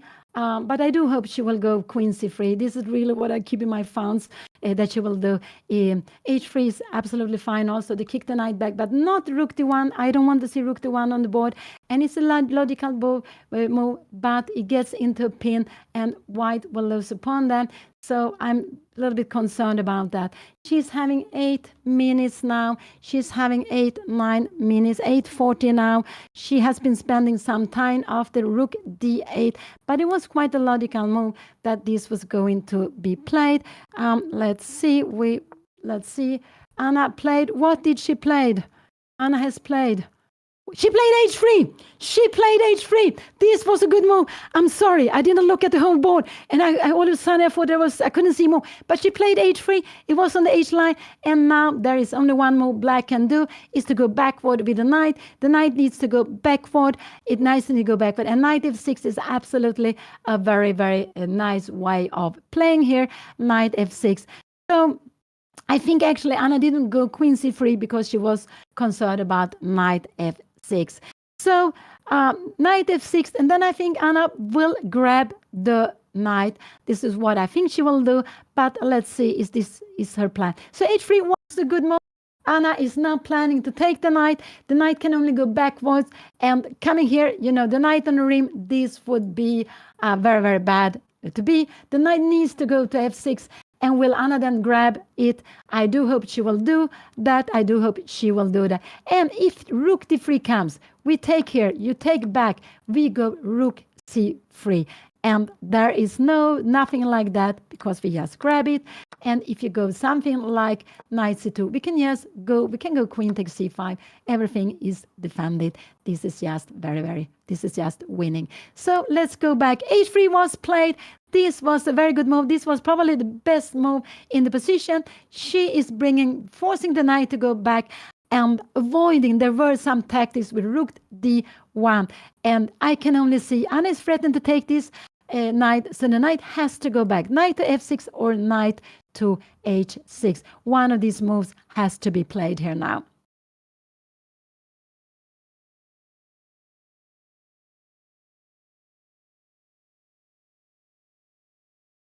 Could knight d3 take here and queen d4?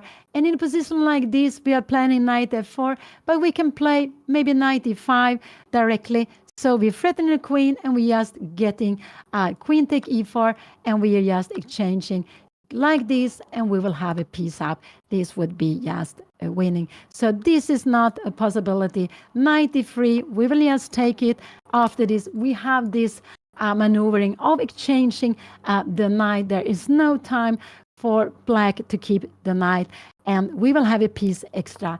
So what did she play? She played knight h6, but this is very strange move, I would say. We can go queen c3, we can go rook d3, we can play both of them. Rook d1 is also a very good move now. Knight h6 she played, but you can see this knight is not coming into the game. This is not coming into the game. So I like now rook d1 is a very good move to be played here now.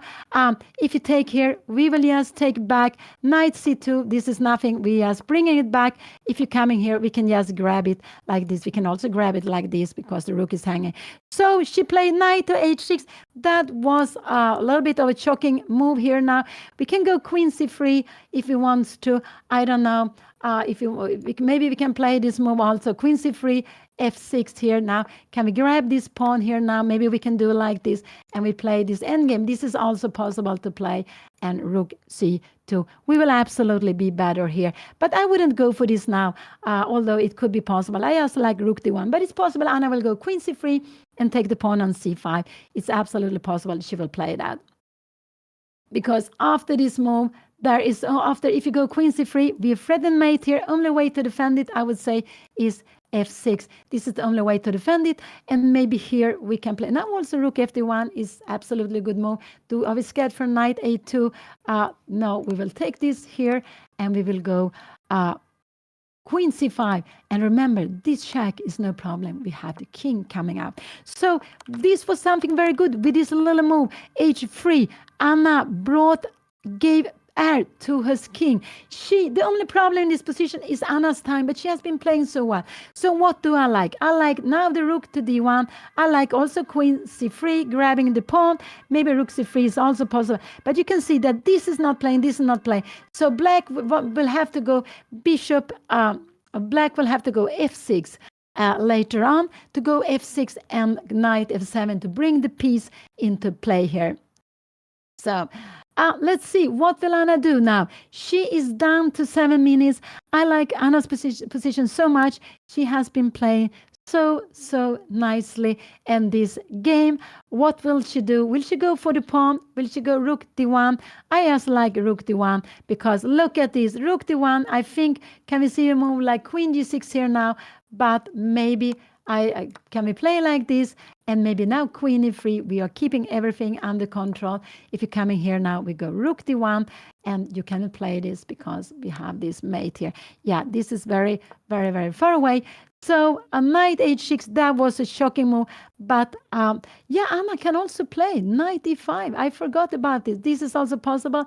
But f6, I don't think. And now we will go... can we go knight c6? Now, then, yeah, we can play this rook d3. I'm not sure what is going to happen here now. And we have a position like this. And this will also be better for us. But we have time for rook c8. And we are, white is still better. Oh, let's go back. This is far away. And Anna played knight. Did she play knight e5? She played knight e5. Oh, wow. Because after f6, this is her idea. This is the idea to take. And if you come here, we will just play queen take b4. We can even go rook take e5 if we want to take knight c2. And we can just grab this one and we play this endgame. So this could be possible. But I think, yes, in a position like this, queen take b4 looks absolutely fine. You need to defend this and look at this position. So Anna played knight e5. That was very good. This knight was coming back now to this beautiful square. And can you see, this queen doesn't have so many square to go to. Okay, you can go with the queen. Queen h4 would be possible, but we will grab this. Do you dare to do this? No, because we have rook c4. We have been looking at this before. The rook coming to c4. Before it was a knight on g4. Now it's a knight on b4. This would be winning. So knight e5, Anna played, and her opponent has played. What did she play? She played f6. And now I expect Anna to go rook takes c5. I expect her to go rook takes c5 in the position. This is what I expect Anna to do, to go rook takes c5. And if she goes a5 here now, we can go knight d7. We can go knight d7, queen here. And now what is happening? We can even play knight take e6. But this is and we have a check here. And what is happening here now? And after king f8, we will have a rook to c7. This will actually be winning, but this is actually very good. So her opponent played f6. I expected Anna to go rook c5. I expected her to go rook c5. This is a very good move to be played, rook c5. And after this, a5. I'm just wondering, can we go this way if you want to? But we have queen e2. I guess this is this also possible to play? Knight take b4. What do we have? We have rook d1 coming here now. And yeah, we have a check here, king h2. And we have queen d6 check here now. And we have e5, queen takes c5. And again, this is fireworks. Oh, so I do hope Anna will go rook to c5 and to play this. Why? This is what I hope she will do. Rook to c5 And after a5, Anna will need to go. She can even play queen f3 to play this position. No. She can even play queen f3 and, sorry, queen f3. This is a good way of playing. This is just very nice to play. And here, and she will be having very nice position. So let's see. Will Anna go rook takes c5? I thought that was her plan. If you go knight c6 is not so strong, I would say. Knight c6 is not so strong. So I do hope Anna will not go knight c6, but she can play this. But I would just like rook takes c5. Anna's down to 4 minutes, so this is the problem. She's been playing so well, so nicely all the time, but she is playing too slowly. So will she go knight c6 or rook takes c5? These are the moves I expect her to play. I expect her to go rook take c5 here. This is just such a nice move. Her opponent needs to go a5 here now. And now I like queen f3. This is a fantastic move to be played. You can go something like that, but then we go knight c6. So this is what I really hope she will play. But this is position, always so much excitement, and I get more nervous when Anna has a good position. But rook takes c5 is the move I really love Anna to go. And after a5, queen f3. This is what I hope that she will do, that she will take the pawn on c5. I do hope she will do that. This is just such a nice move to go. Rook takes c5. And let's see, will she do that? Will she go with the rook takes c5? But she's down to 3 minutes. So this is the problem. The problem is, and will she see that after this a5, we have this very, very beautiful queen f3, because we don't have time to take here. We have queen take h5. I was a little bit up. But now Anna has so little time. This is getting so nervous. I'm getting very, very nervous now, because rook takes c5. I thought this was just such a normal move to play. Rook takes c5. But after that, so after c5, maybe a5. If you don't see in the queen f3, you need to go knight d7, queen f7. Can we go something like knight b6? This is also possible to play. And we go knight c4. And finally, this knight is in a very good square. Rook d3. And we are bringing down the piece here. We are absolutely possible to play this. This rook is a little bit, and we need to bring it up here. This is a little bit out of play. But let's see. Anna has played. Did she play? She took rook takes c5. She played this good move. Now her opponent has one only move. I would say her opponent has one only move, and that is a5. Anything else would just collapse. And after a5, then I think queen f3 is what I would play here now. But you can go knight d7, and you can go for these fireworks. But this, to see all these fireworks, I would say it's not so easy to see all these fireworks. And now we are actually bringing in an extra piece, because this is a tremendous threat. With a little time, no, I think this will not be seen. So Anna is down to 2 minutes 45 seconds, but she's played all these nice moves, all the best moves. And I'm just so amazed to see her playing all this. And I'm just very, very happy to see that she finds this good move. The only problem is the time. And this is just the main issue.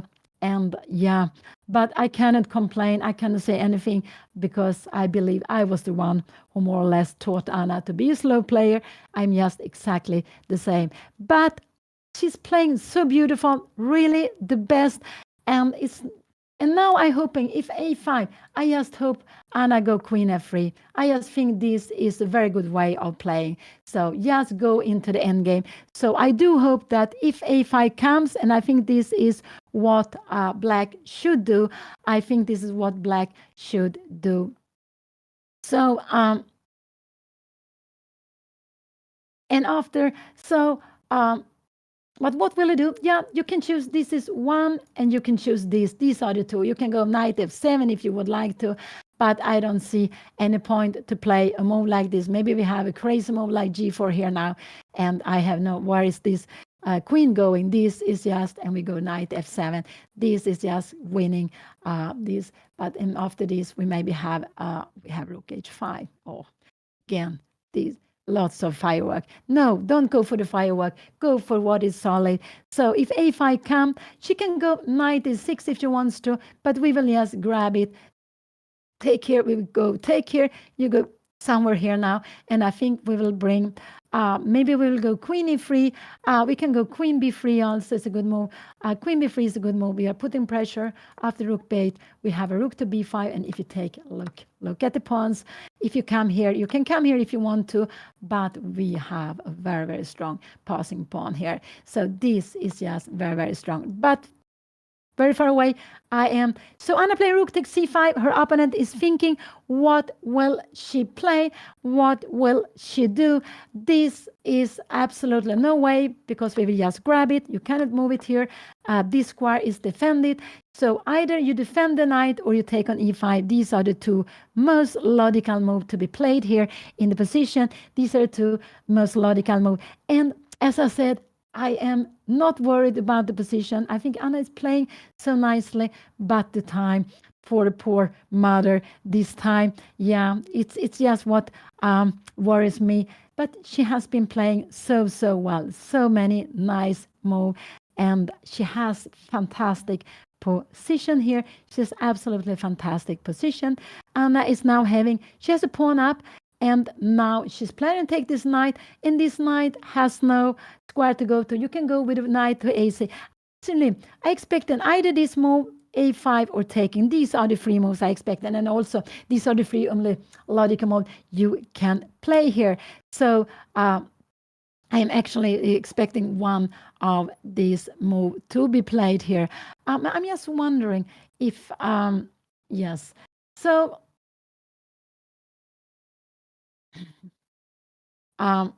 let's see what will be happening here now. But a5 or taking an e4 are the most logical. Knight a6 is also a little bit logical to give a double pawn. But look at this. Even if you take this, maybe there are some tactics also here. It could be, maybe we can even go rook c6. Why not rook c6? If you go knight b8, we can play like this, and this is again also very much winning, but maybe not so easy to see. We are going to have some threats. You need to go here, and we are just, this is going to be just winning. We are going to go e6 and grab on g7. There is nothing black can do against it, but to play this is not easy. So what will she play? She is Anna's opponent, Julia Schulman. She has 10 minutes. 10 minutes. Anna still has 16 more moves to make. 16 more moves to make, and only 2 minutes. So Anna has only a little more, maybe like 40 seconds per move. That is not lots of time, but it's very lucky that she has 2:46 on the clock, but she will also have half minute extra per move, half minute extra after each move she is making, and that is so important. So what can I guess? Yeah, for me, take on e5.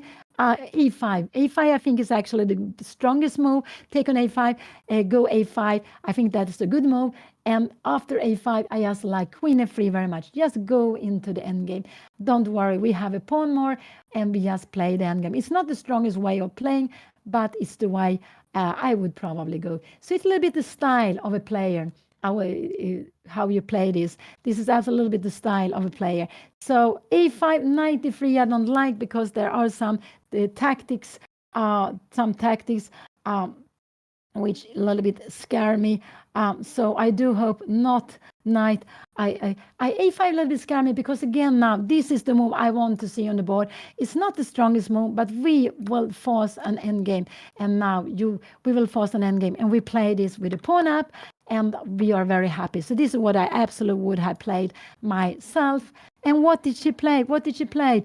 What did she do? She took on e5. She took on e5. Now I like, yes, queen take b4.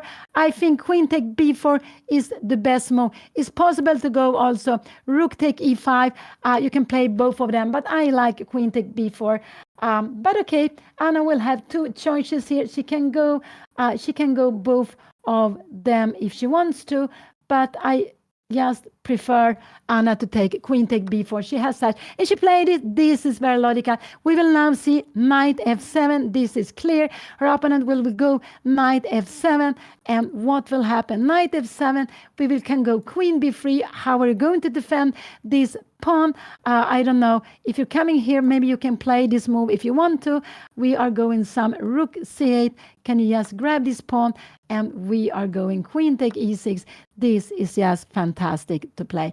Let's go back. Knight f7 will absolutely come now very, very soon. This is just a must move. And so the knight will come into the game. After knight f7, I actually, maybe I expect Anna to go queen c4 instead. Queen c4, queen g6, and then maybe rook c7. Is knight e6 some problems? No, I don't think so. Queen c6. And if you're taking here, we will just go, we will play this endgame. And you remember, rook on the 7th is just such a strong piece. It's just a tremendous piece. And we can see how the bishop is playing on the whole board. So her opponent is taking time here now. She's down to 8 minutes. Anna has 2:48. She played queen take b4 quickly. I'm very happy she did that. I think that was very logical to play. Yes, grab the piece. Yes, grab it. No complication. This is a weak pawn. On e5 is a weak pawn on e6. And besides that, Anna has a pawn more. Knight f7 could be possible. And then Anna could absolutely go. Can she go rook c6 if she wants to? Yeah, maybe knight g5. What do you want to play here now? Do we want to have some tactics here? Yes, we are trying to get some tactics. Yeah, if you take on e5. So maybe this is not such a good move. But knight f7, she's taking a bit of time, but this is just an absolutely must move. I cannot see anything else that she can do here. She can go queen g6 if she wants to, but queen e6 looks a little bit strange to play. Can we take here? And the idea is to go knight f7, and we will just go rook c7, and you will grab this here. But no, you can't grab it. You see, I'm tired. I will just grab the queen. So this is just well defended. So knight f7, yes, I am quite sure she will go knight f7. And after that, I think, what can I think Anna will actually, could it be that she wants to go rook d1? This could be a possible move to be played, but we can come here and we are just going up for the king. This is no problem. And after knight f7 here now, we will bring in the rook. We have this tremendous threat of going with the queen to e7. So this is just fantastic. Let's go back. This is the position. Will she go rook d1? If she goes rook d1, Anna can go rook c1 if she wants to. She can absolutely go rook c1 if she wants to. But she can also play. There is nothing wrong. If she wants to, she can absolutely also play. I don't like this move, rook e5. No, I don't like. Of course, no, I don't like this because we will have this, and that will be getting a little bit chaotic here. I don't like why to play this. This would be not good to play. So she played. What did she do? Knight f7. This was just very, very logical. I expect Anna now to go queen b3. Queen c4 is also fine. Everything is fine in this position. Queen b3, queen c4, just to put more pressure here. So I expect her to play one of these moves. Queen b3 or queen c4, just to put more pressure on the pawn on e6. Let's see, Anna is down to 1 minute, only 1 minute, but she has such a huge advantage. She just have a winning advantage here in this position. So just not go blundering anything. What could I expect Anna to play? Yeah, I expect her to bring queen c4, queen b3. This is what I expect her to play. Something in this. Maybe queen b3 because you're controlling this square. Maybe queen b3 is the most solid move because you're taking control of d1. So maybe this is a good move. And if you're coming somewhere here, we can play differently. Maybe we even can go bishop take e5. But it seems like I just like this way of playing. And if you come here, we have queen take e6. But Anna is having so little time. She is having very little time. She needs to play now. And this is the problem. She has a winning advantage, but she cannot lose some time because time is also part of the game. She cannot lose some time. She has played so beautiful, but she has less than half minute. And queen c4 came here.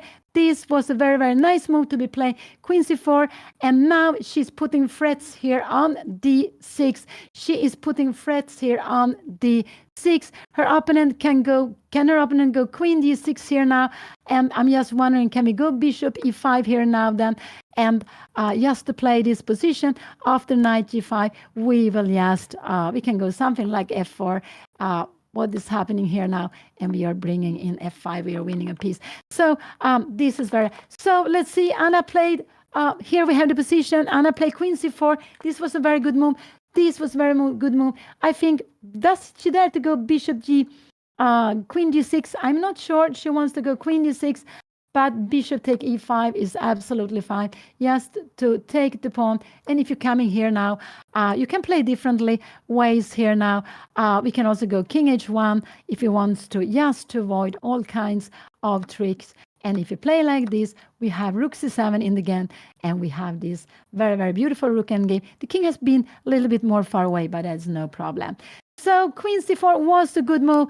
I don't know if she will go queen g6. She could do that, but it's an active move. It's an active move. She can also go rook d1 if she wants to. Rook d1, but I think this maybe not so good. We will just give check, and we will bring this king here. And now we threaten take on e6. We threaten take the pawn on e5 also. So we are having a very, very good position. Maybe queen d6, but we will just go rook c6, and we will take the pawn here. So go back, just go back. This position, Anna played queen c4. She has such a beautiful position. She has played so well, but she has less than 1 minute. Less than 1 minute. Could her opponent go knight g5? Queen e6 was played. I think that was a good move to be played. Now I do hope Anna just grabbed the pawn, bishop take e5. Now her opponent is planning knight d6, something like this. So I just hope Anna will go bishop take e5. I think that is a very good move to be played here now. Bishop take e5. Let's see if Anna will go it. She played it very quickly. Now expect her opponent to go for tactics with knight g5. I expect her to go for tactics with knight g5 because there is a threat here of a check. There is a threat of a check. So after a move like knight g5, you want to take it. I just like to move this away. Maybe king h2, king h1. This is actually the best move, but it's not easy to play a move like this, king h2. This is not easy to play, and to allow this rook d2. Why should we want to do anything like this? Taking here, check, king f2, and we go queen d7 check. So we don't want to play like this. So this would absolutely be not well. So knight g5, I think her opponent, and she has played. Did she go? What did she play? She played knight g5. She played this tactical move. Now I like king h1. I like king h1. This is very important. So because there is a fork here, knight f3, this would absolutely lose the game with knight f3, and you have this, and you would be not lost, but you would be just one. What do we have? We have only, oh, I'm so excited. We had 2 pawns for the piece. So it would be. So Anna can go knight g, bishop g3 is absolutely fine. Also to play, but we have knight e4. She can go back with her bishop. She needs to play now, but I like king h1. I really like king h1. Will Anna manage to make the move? I have no idea. Will she manage to make the move? She needs to make the move. And has she managed to move? She made king h2. She played king to h2. This was a good move to be played. Maybe king h1 was safer, but king h2 is absolutely a good move to be played. And now her opponent can be. So what am I worried about? Here, can we go some rook c7 now? And we have knight d2. What is going to happen here? Oh, Anna will lose the exchange now. She will still be winning. This is why the king was better on h1. Not easy to see. Queen e2. This is still winning. This is still a very good position for her because Anna will play with the queen against the 2 rooks. And this is absolutely winning. So we will see knight take e4. I am sure we will see this. Her opponent has 5 minutes, but this was the reason why king h1 was a stronger move, because the knight is jumping to e4, the knight is jumping to e4. So knight e4, we will absolutely see here now, threatening the rook. Now rook c7 is a very good move, knight e2, and we will just bring down it here. We will just, and after going like this, this is just, if you go queen f5 somewhere here, we have this, and we are actually just playing queen e1. This will be winning for us. So let's see. I think knight take e4 will absolutely be played here. I think so. And we see this is the problem with having a little time. Anna is still winning. She has so much time, but she will lose an exchange here. And will she handle this in the right way? I'm quite sure she will.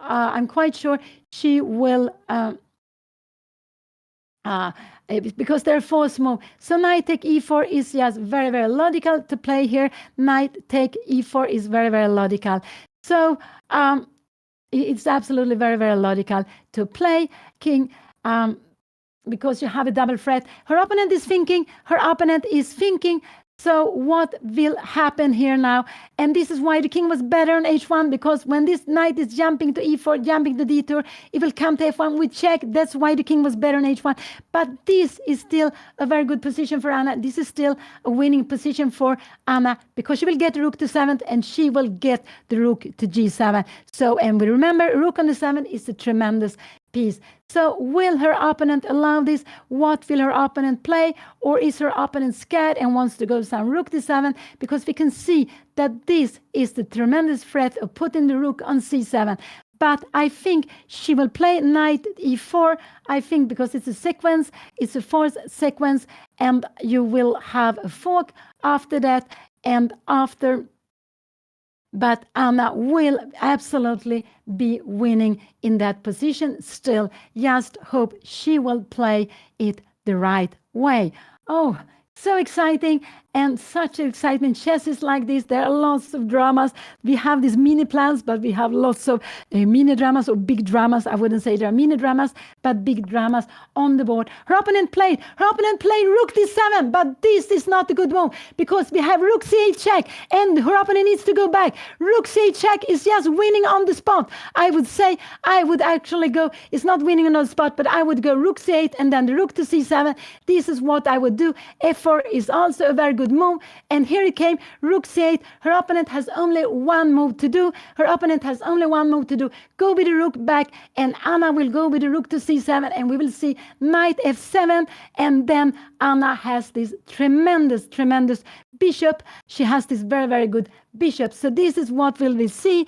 Oh, Anna played it quickly, and now I am quite sure that Anna will go rook c7, but she can absolutely also take on a8. She can take on d8 and go queen c7 if she wants to. This is also absolutely fine. She can play this in different way.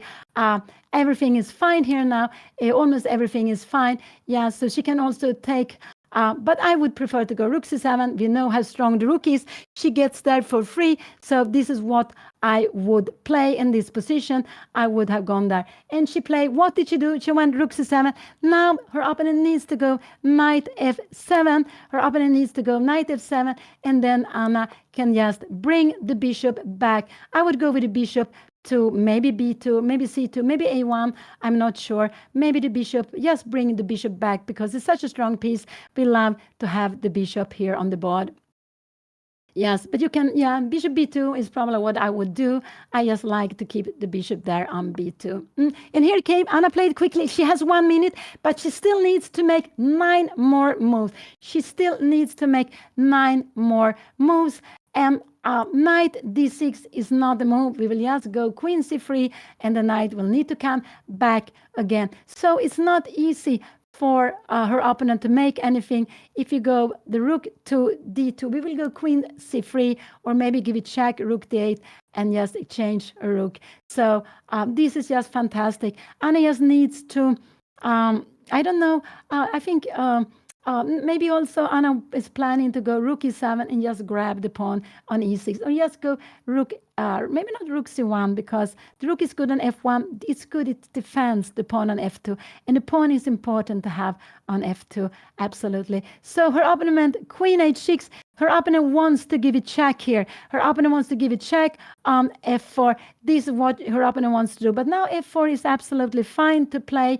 f4 is a good move to be played here now if Anna wants to. She can go f4 just stopping all kinds of counterplay. So I like, so queen f4 is the idea for her opponent. Queen c3 is also possible to play. Everything is fine. Yeah, queen c3 is also possible to play if she wants to. Anna played queen c1. This was a very beautiful move. We don't mind to play the end game. And if she takes, Anna can take back with anything she wants to c1. So her opponent will not take. Her opponent will probably play queen g6. Anna played it quickly. She played it quickly. And queen d6, will Anna go now? Maybe queen f4, maybe queen c3. The queen is just very beautiful placed on c3. I would go queen c3 here now. I like this move because the queen, we have these threats here. We have lots of control here. So I like the queen to c3. What are you going to do? There is absolutely no plan for black in this position, nothing to do. So queen c3 I like just to defend everything. But you can do lots on everything is fine. You can go queen f4. This is also a good move. Maybe now her opponent would go rook d3, but we bring in the other one, rook to c1. And we see now we have a queen here. So maybe this rook will come here now, but then we go rook c1, and we are going to bring, maybe you go rook f8, something like that, and we can grab the pawn. We can also go queen g4. There's so many things. We can also play this endgame here, and this is just so fantastic. After rook d2, maybe we shouldn't give the pawn.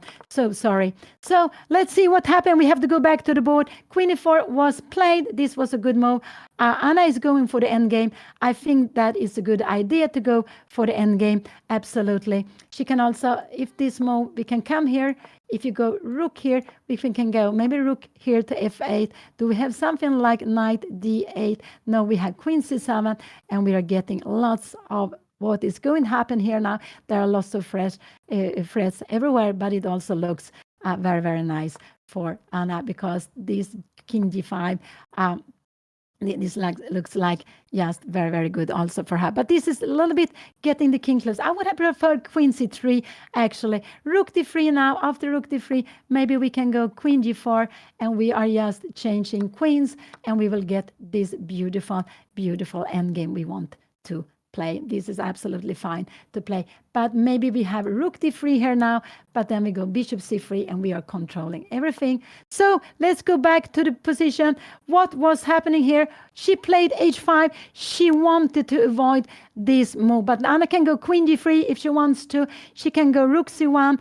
There are lots of different moves she can play, but queen d3 is a very good move. Her opponent will certainly not change queens. But Anna is only down. She has only 50 minutes. But this looks like a very good move to be played. I like this move. If you're coming here, you are coming here now. We will bring the rook f to c1. You are coming here now. And we go king to g2. And let's see, after a move like this, we can absolutely grab this.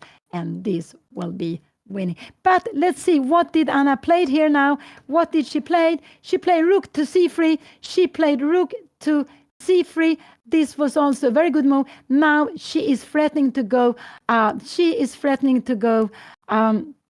Rook e5. E5 is, I think, is the only move her opponent can play. E5 is absolutely the only move her opponent can play. But then Anna anyway can go queen g3 if she wants to. She can go after e5. Anna even can go here, and we have this. Oh, look at this. Look at this. So e5, after e5, rook g3, her opponent will need to defend it with queen e6, and we will just keep on playing this position. Can you do something like rook d2? But we are keeping control here of the position. So they're playing so quickly. What happened? Anna went rook c3.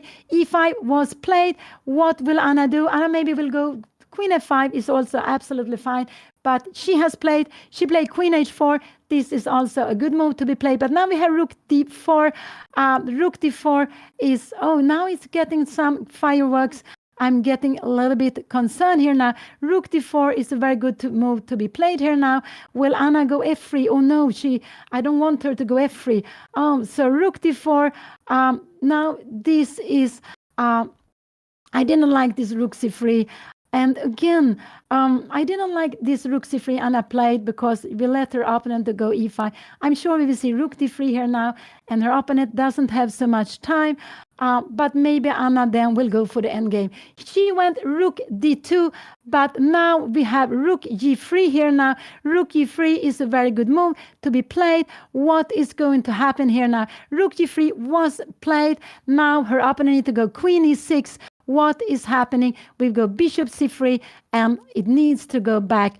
So where is she? Queen e6, we go bishop c3. Where she's going to go with where is she going to go? Oh, and now Anna has 4 more moves. She needs to make 4 more moves, and she has 1 minute 35. She's getting half a minute, and the next move is bishop c3, just keeping control of this. If queen h6 comes, then we will go bishop c1, and g5 we will just grab this anyway because it's a pin. So I just wanted you to see that. So let's see.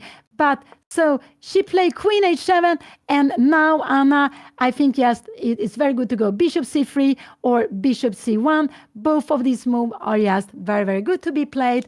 And she doesn't have to. Bishop a1 is good. She just needs to move away the bishop somewhere where she wants to go. Anything is good to go. Maybe bishop c1 is actually a good way of playing here. Bishop c1, because she will go queen f6 later.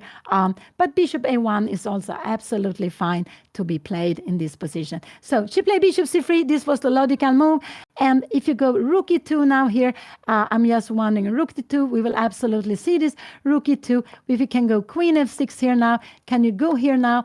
This would be, can we go queen c6 here now? I know this is defended, but we are having some, maybe f4, some craziness here.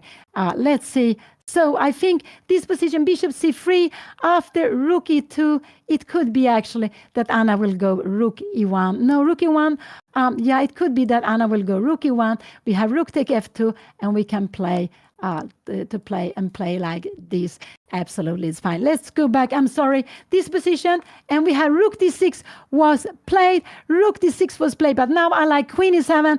I really like queen e7, just bringing in the queen, and the queen is just now, Anna is planning to take on e5. She is planning to take on e5, and if you go queen take e4, I'm just wondering, can you go, what is happening after queen take e4 here now? Could this be a possibility? We will just go rook e1, you go something like queen f4, and we will go bishop e5. So taking the pawn is not possible. Queen e7 was a good move because bishop on c1. If you take, Anna has now only 2 more moves to play. 2 more moves to play in this position. She has only 2 more moves to play in this position. And what can her opponent play? She played this move. But now, can we just play bishop take e5? This looks like a very normal move to play. After this, we would have a mate here. So bishop take e5 looks very, very natural to play. Will Anna play this? She has like 123, but only 2 more moves to play. I just like grab the pawn. It looks very, very natural to go after the pawn. There is no danger. You can grab the pawn, and queen take e4. No, we're not worried about this. We have this check, of course. So bishop take e5, you open up the diagonal. This is what I would have done. And if you try to kick me, yeah, we will just go queen e6, and we're keeping everything under control. We have this tremendous threat. So this is not possible. Have Anna played, but I like bishop take e5. This looks like such a good move. Just take this pawn. You will have 2 pawns more up and a fantastic position. Anna can also go queen take a7, but I prefer to take the b pawn on e5. I just prefer to keep the queen in the center, and this is what I prefer to do. Queen take a7 is also possible to play. Everything is possible to play. No, I don't know. Everything is not possible, but it's also a good move. But I would actually prefer to play bishop take e5, just to open up for the bishop. Anna to play, she needs to play, and she played, what did she do? She played bishop take e5. This was very logical. If her opponent moves the rook, her opponent needs to take on e5. This is the only thing her opponent can do. This is absolutely the only thing her opponent can do, because there is a tremendous threat of taking here. And if you go something like you threaten also to take there, we have this double threat. So the only move you can play is knight take e5. This is the only move we can play. And Anna have now 46 seconds. Her opponent took here, and Anna just needs to take back the knight on e5, and then we will play this position where she is having an extra pawn, and she's having actually she's having 3 extra pawns. I am surprised. I thought there were 2 extra pawns, and she's actually planning to go rook g5. And so this is just a fantastic position for her. I do not know what her opponent is going to try here. It's just a winning position. Anna has 3 more pawns, and she has reached 40 moves. I'm so happy. She has reached 40 moves. Yeah, we just wait for opponent to make a move here. Just wait for opponent to make a move here. I do not know what she will try to do.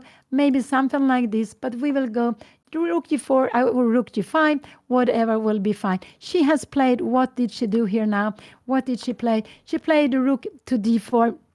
Now Anna can actually go rook. She's threatening two 2 pawns in a go.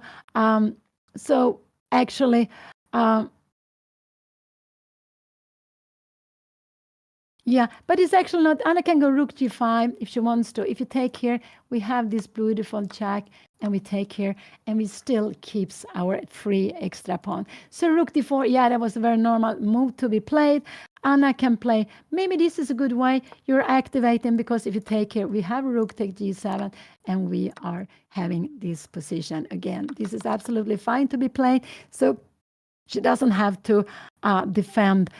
She doesn't have to defend the pawn. She can also go a5 if she wants to. But I like rook c1, and the idea is if you're coming here, we will actually go rook c7, and there's no way to defend the game. So rook c1 is the move I like most, because you need to go rook take e4, and then we can also move away. We can go something like this if you want to. You cannot come here. We will have some winning moves here now. So you need to come back. We have rook 7, and you will need to come back, and we will just keep on playing this. Now we only have 2 pawns more. So here they have got extra time. This is the last move played. And so Anna managed to make all the moves. She's been playing very well, but with so little time, I've been so nervous. So I'm going to make a little bit a break. I will be a little bit break here now, some few minutes.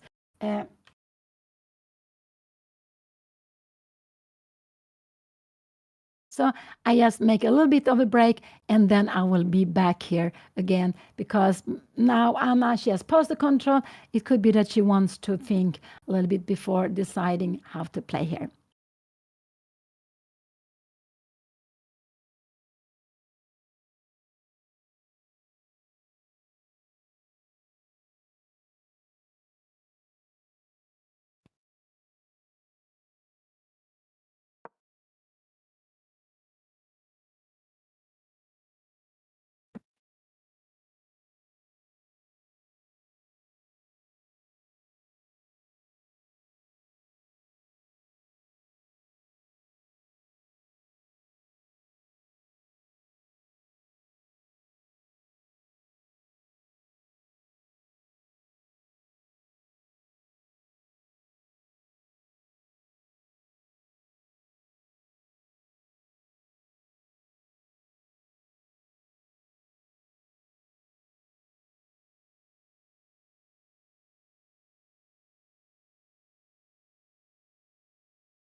there have been 2 moves played since I was away. The last move was rook c1. So after rook d4, let's go back. Rook c1 was played. Anna played the best move. I'm so happy to see that she played the best move, rook c1. We can go back. This was position when I left. Rook d4, Anna went rook d1, and now rook d7. And now rook c6 is a very good move if Anna wants to play. There is just no way you can do anything. Rook c6, Anna can also go, if she wants to, she can go rook g5. And yes, after rook g5, she wants to go and grab the pawn. And if you go g6, yeah, we have rook. We have rook here, to just winning. We will win this very, very quickly, this pawn. Also, we have, yeah. So let's see what will Anna do. I expect actually Anna to go rook g5. This is what I expect. So this is position. Anna has 3 extra pawns, but not only extra pawns, she is having active pieces. We can see this rook is looking at g7. This queen is looking at g7. Black has no f-pawn, and now she has activated it. So she can go rook g6 if she wants to. She can go rook c5 if she wants to be, but she can also play just this little move here. And then if you come here, we will just go rook c6, and we are threatening the rook.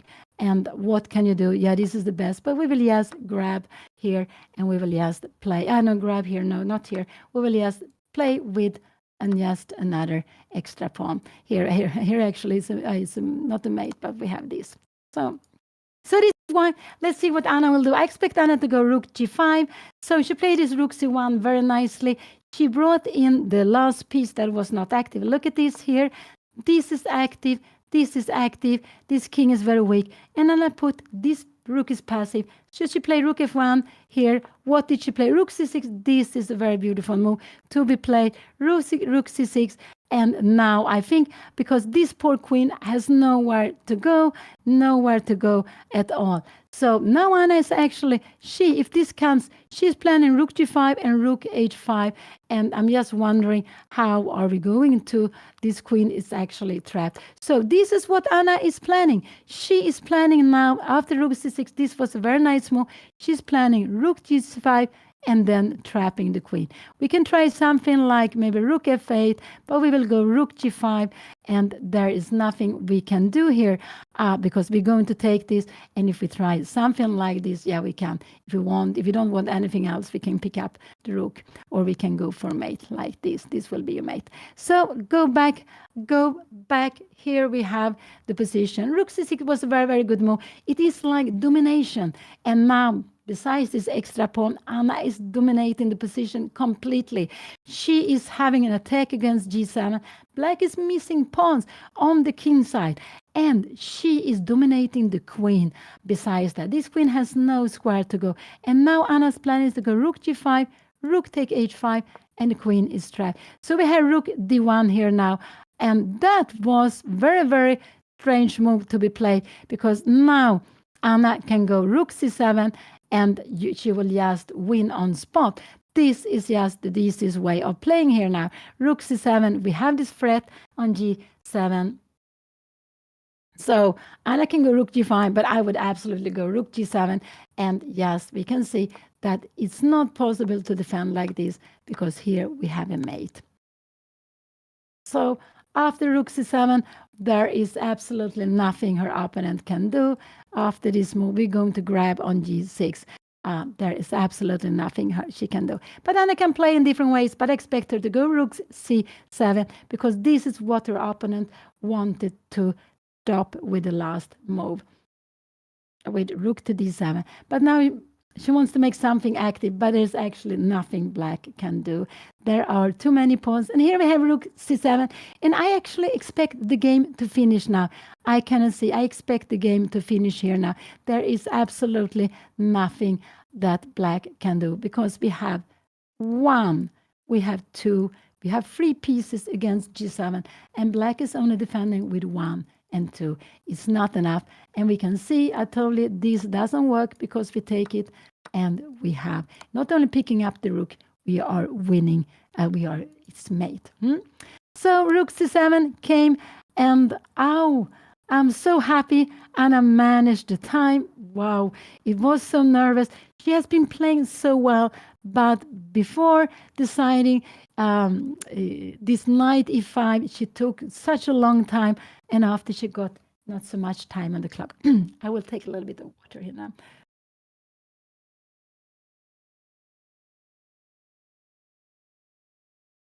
And they have been playing for 4 hours.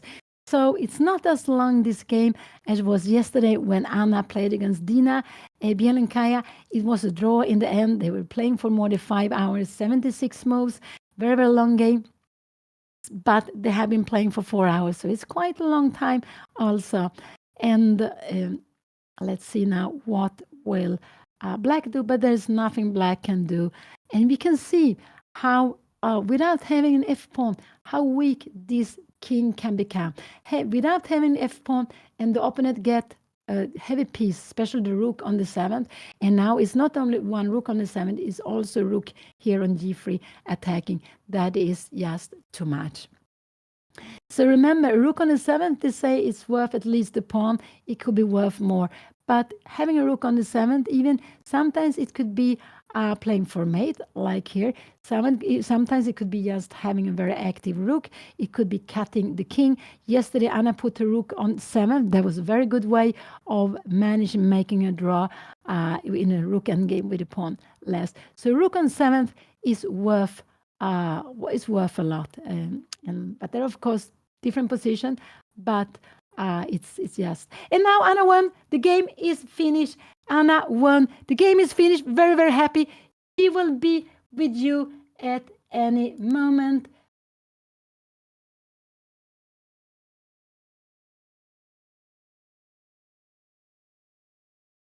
So she will be with you at any moment. Very happy Anna won. She played such a beautiful game. She played it very, very nicely, but the time was very, very nervous,ing very, very nerve-wracking for me. But here we see it. She won it. And now Anna, after 2 games, she has 1.5 after 2 games. Her opponent has one of the 2 games because her opponent won in the first round, but now Anna won this game. There have been 4 games playing. 2 games started at 11 o'clock. At 11 o'clock a.m. In Los Angeles time, 8 o'clock p.m. CT time here in Sweden, where I am sitting. But and 2 games started at 4 hours later. I do not know what happened in the other games. I only know that Anna won her game. It has been a very nice game she played, and but there have been some little time, and that made me very, very nervous. So that means that Anna is at 1.5 after 2. She will need to play. Everyone plays 2 more rounds before the free day, and so I will say goodbye. Bye bye. And now Anna will come and be with you. Bye bye. Bye bye. Bye bye.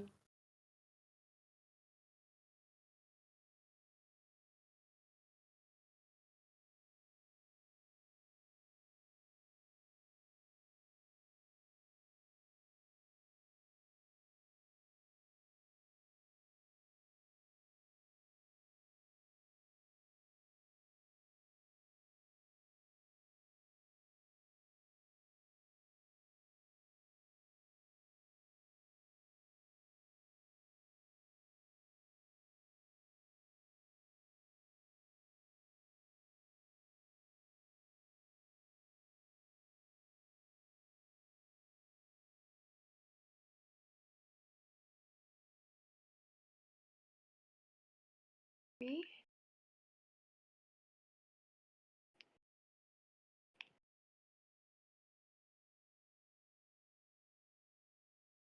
Hey. Okay. Hello, everyone. I am done with the game. I am so happy. I think the game was good. Okay, I got a little bit too much into time trouble. I didn't see rook takes c5 until way too late. Like the moment I saw it, I was like, "Where are your tactics, Anna? Like, how are you not seeing rook takes c5 instantly?" It took me so long to see it, and then when I saw it, I was like, "Oh, I'm winning." But I didn't see it until so long. But I was really happy when I found this e4 move and stuff. I was a little bit confused in the middle game about what really was going on. Also in the opening, I was a little bit confused, but I didn't think her bishop a6 was that good because all her light scores became so weak. But yeah, I wasn't sure. How was the game? How was the game? Um, 93.8 accuracy. Yay! It was great except time. Yay! Yay! Yay! Okay, I'm happy. I'm very quiet right now because people are playing their classical games, so I really do not want to disturb them. But I am so happy. Like 1.5 out of 2, that feels great. And it's like, I was higher rated today and stuff, and I had the white pieces, but you still have to win the game. It's not as easy as just, oh, I'm just gonna win. Like you have to prove that you deserve, to win and prove that you're playing well. So I was really, really, really happy. I think you gave your mom a heart attack with the time. I know. I know. I think so too.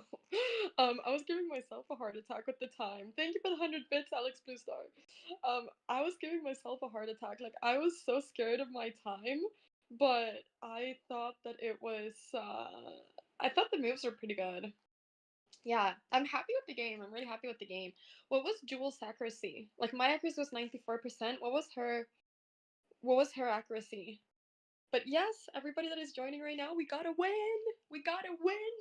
Hello, YouTube, and hello, Twitch, by the way. I don't wanna forget neither of you. I appreciate every single one of you that's watching. 80, oh, hers was 84.2. Okay, so it was good. It was good. Please, Anna, manage your time against Alex and Andrea. Tomorrow, I am facing Andrea BOTEZ with the black pieces. I will absolutely manage my time then. I will not get into time trouble against Andrea BOTEZ. I pinky promise that. Okay, everyone? I pinky promise it. I will not get into time trouble versus Andrea BOTEZ. That will not happen. That will not happen, okay? Oh my god. I also broke the door handle to the bathroom in the middle of the game. Like, I went to the bathroom, and then, like, when I stepped outside, I realized that I'd broken the door handle, and I was like, oh no. Oh no. Also, the camera today was my fault. We're not gonna have any tech issues any other day. It was my fault. I forgot to put my camera on charge, which was really stupid. Like, I forgot to plug in my charger to the camera. The cable was there, and I just forgot to plug it in before the game. It was literally my fault. So, um, yeah, so tomorrow there will be no tech issues, okay? I promise you. No tech issues. but but yeah, no tech issues and no time trouble. That is what's going to happen. No, but the door was like insane. The door was insane. I couldn't believe that I had that I had broken it. I will keep all these promises, okay? And the reason I unplugged my camera charger was for a great reason. It was because right before the game today, literally like 30 minutes before the game, I filmed a recap from my game against Dina. So that was the reason for me unplugging my camera. So there was a reason for it, okay? There was a good reason for me unplugging my camera. It was because of that. Um, but yeah, oddly enough, you always struggle against Andrea. I don't struggle against Andrea. I struggle against her Jababa London. Shh. I hate playing against the Jababa London. And she plays the Jababa London. And I absolutely hate facing the Jababa London. So I also have the black pieces tomorrow. So she is so going to Jababa London me. Shh.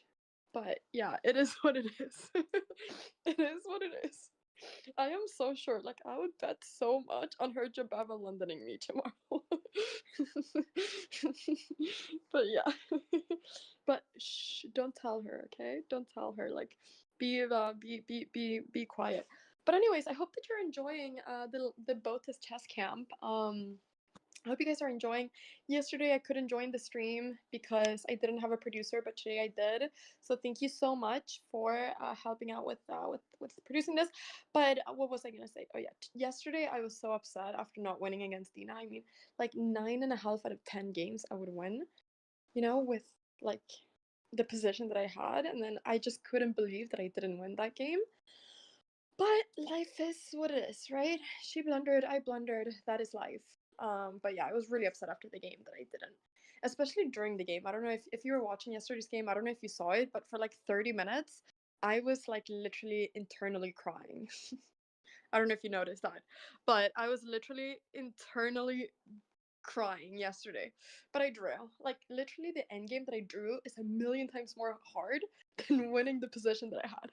Like I thought after I blundered, I thought I was gonna lose the game, but then I like had to collect myself and I was like, okay, Anna, at least don't lose. Like just because things have gone terribly wrong and you've made the blunder of the century, don't lose. So then I was like, okay, we got to at least try to hold the draw. And then I think I played well the end game. I was really happy with my end game, but because I actually thought I was losing, but then I was able to hold for a draw, which was good. But still, but still, but still, but still. Um, but yeah, I am very happy. So crying for you yesterday too. No, don't cry, chat. Did you cry? Did you cry? Don't cry. I don't want to make you cry. I want to make you smile. I want to make you smile and enjoy chess. Don't cry, please. On her stream, Dina said she was hoping you'd tilt. I was tilting, but it took me 20 minutes and then I was over the tilt. It took me 20 minutes of internally crying during the game and then I was over that. So yeah.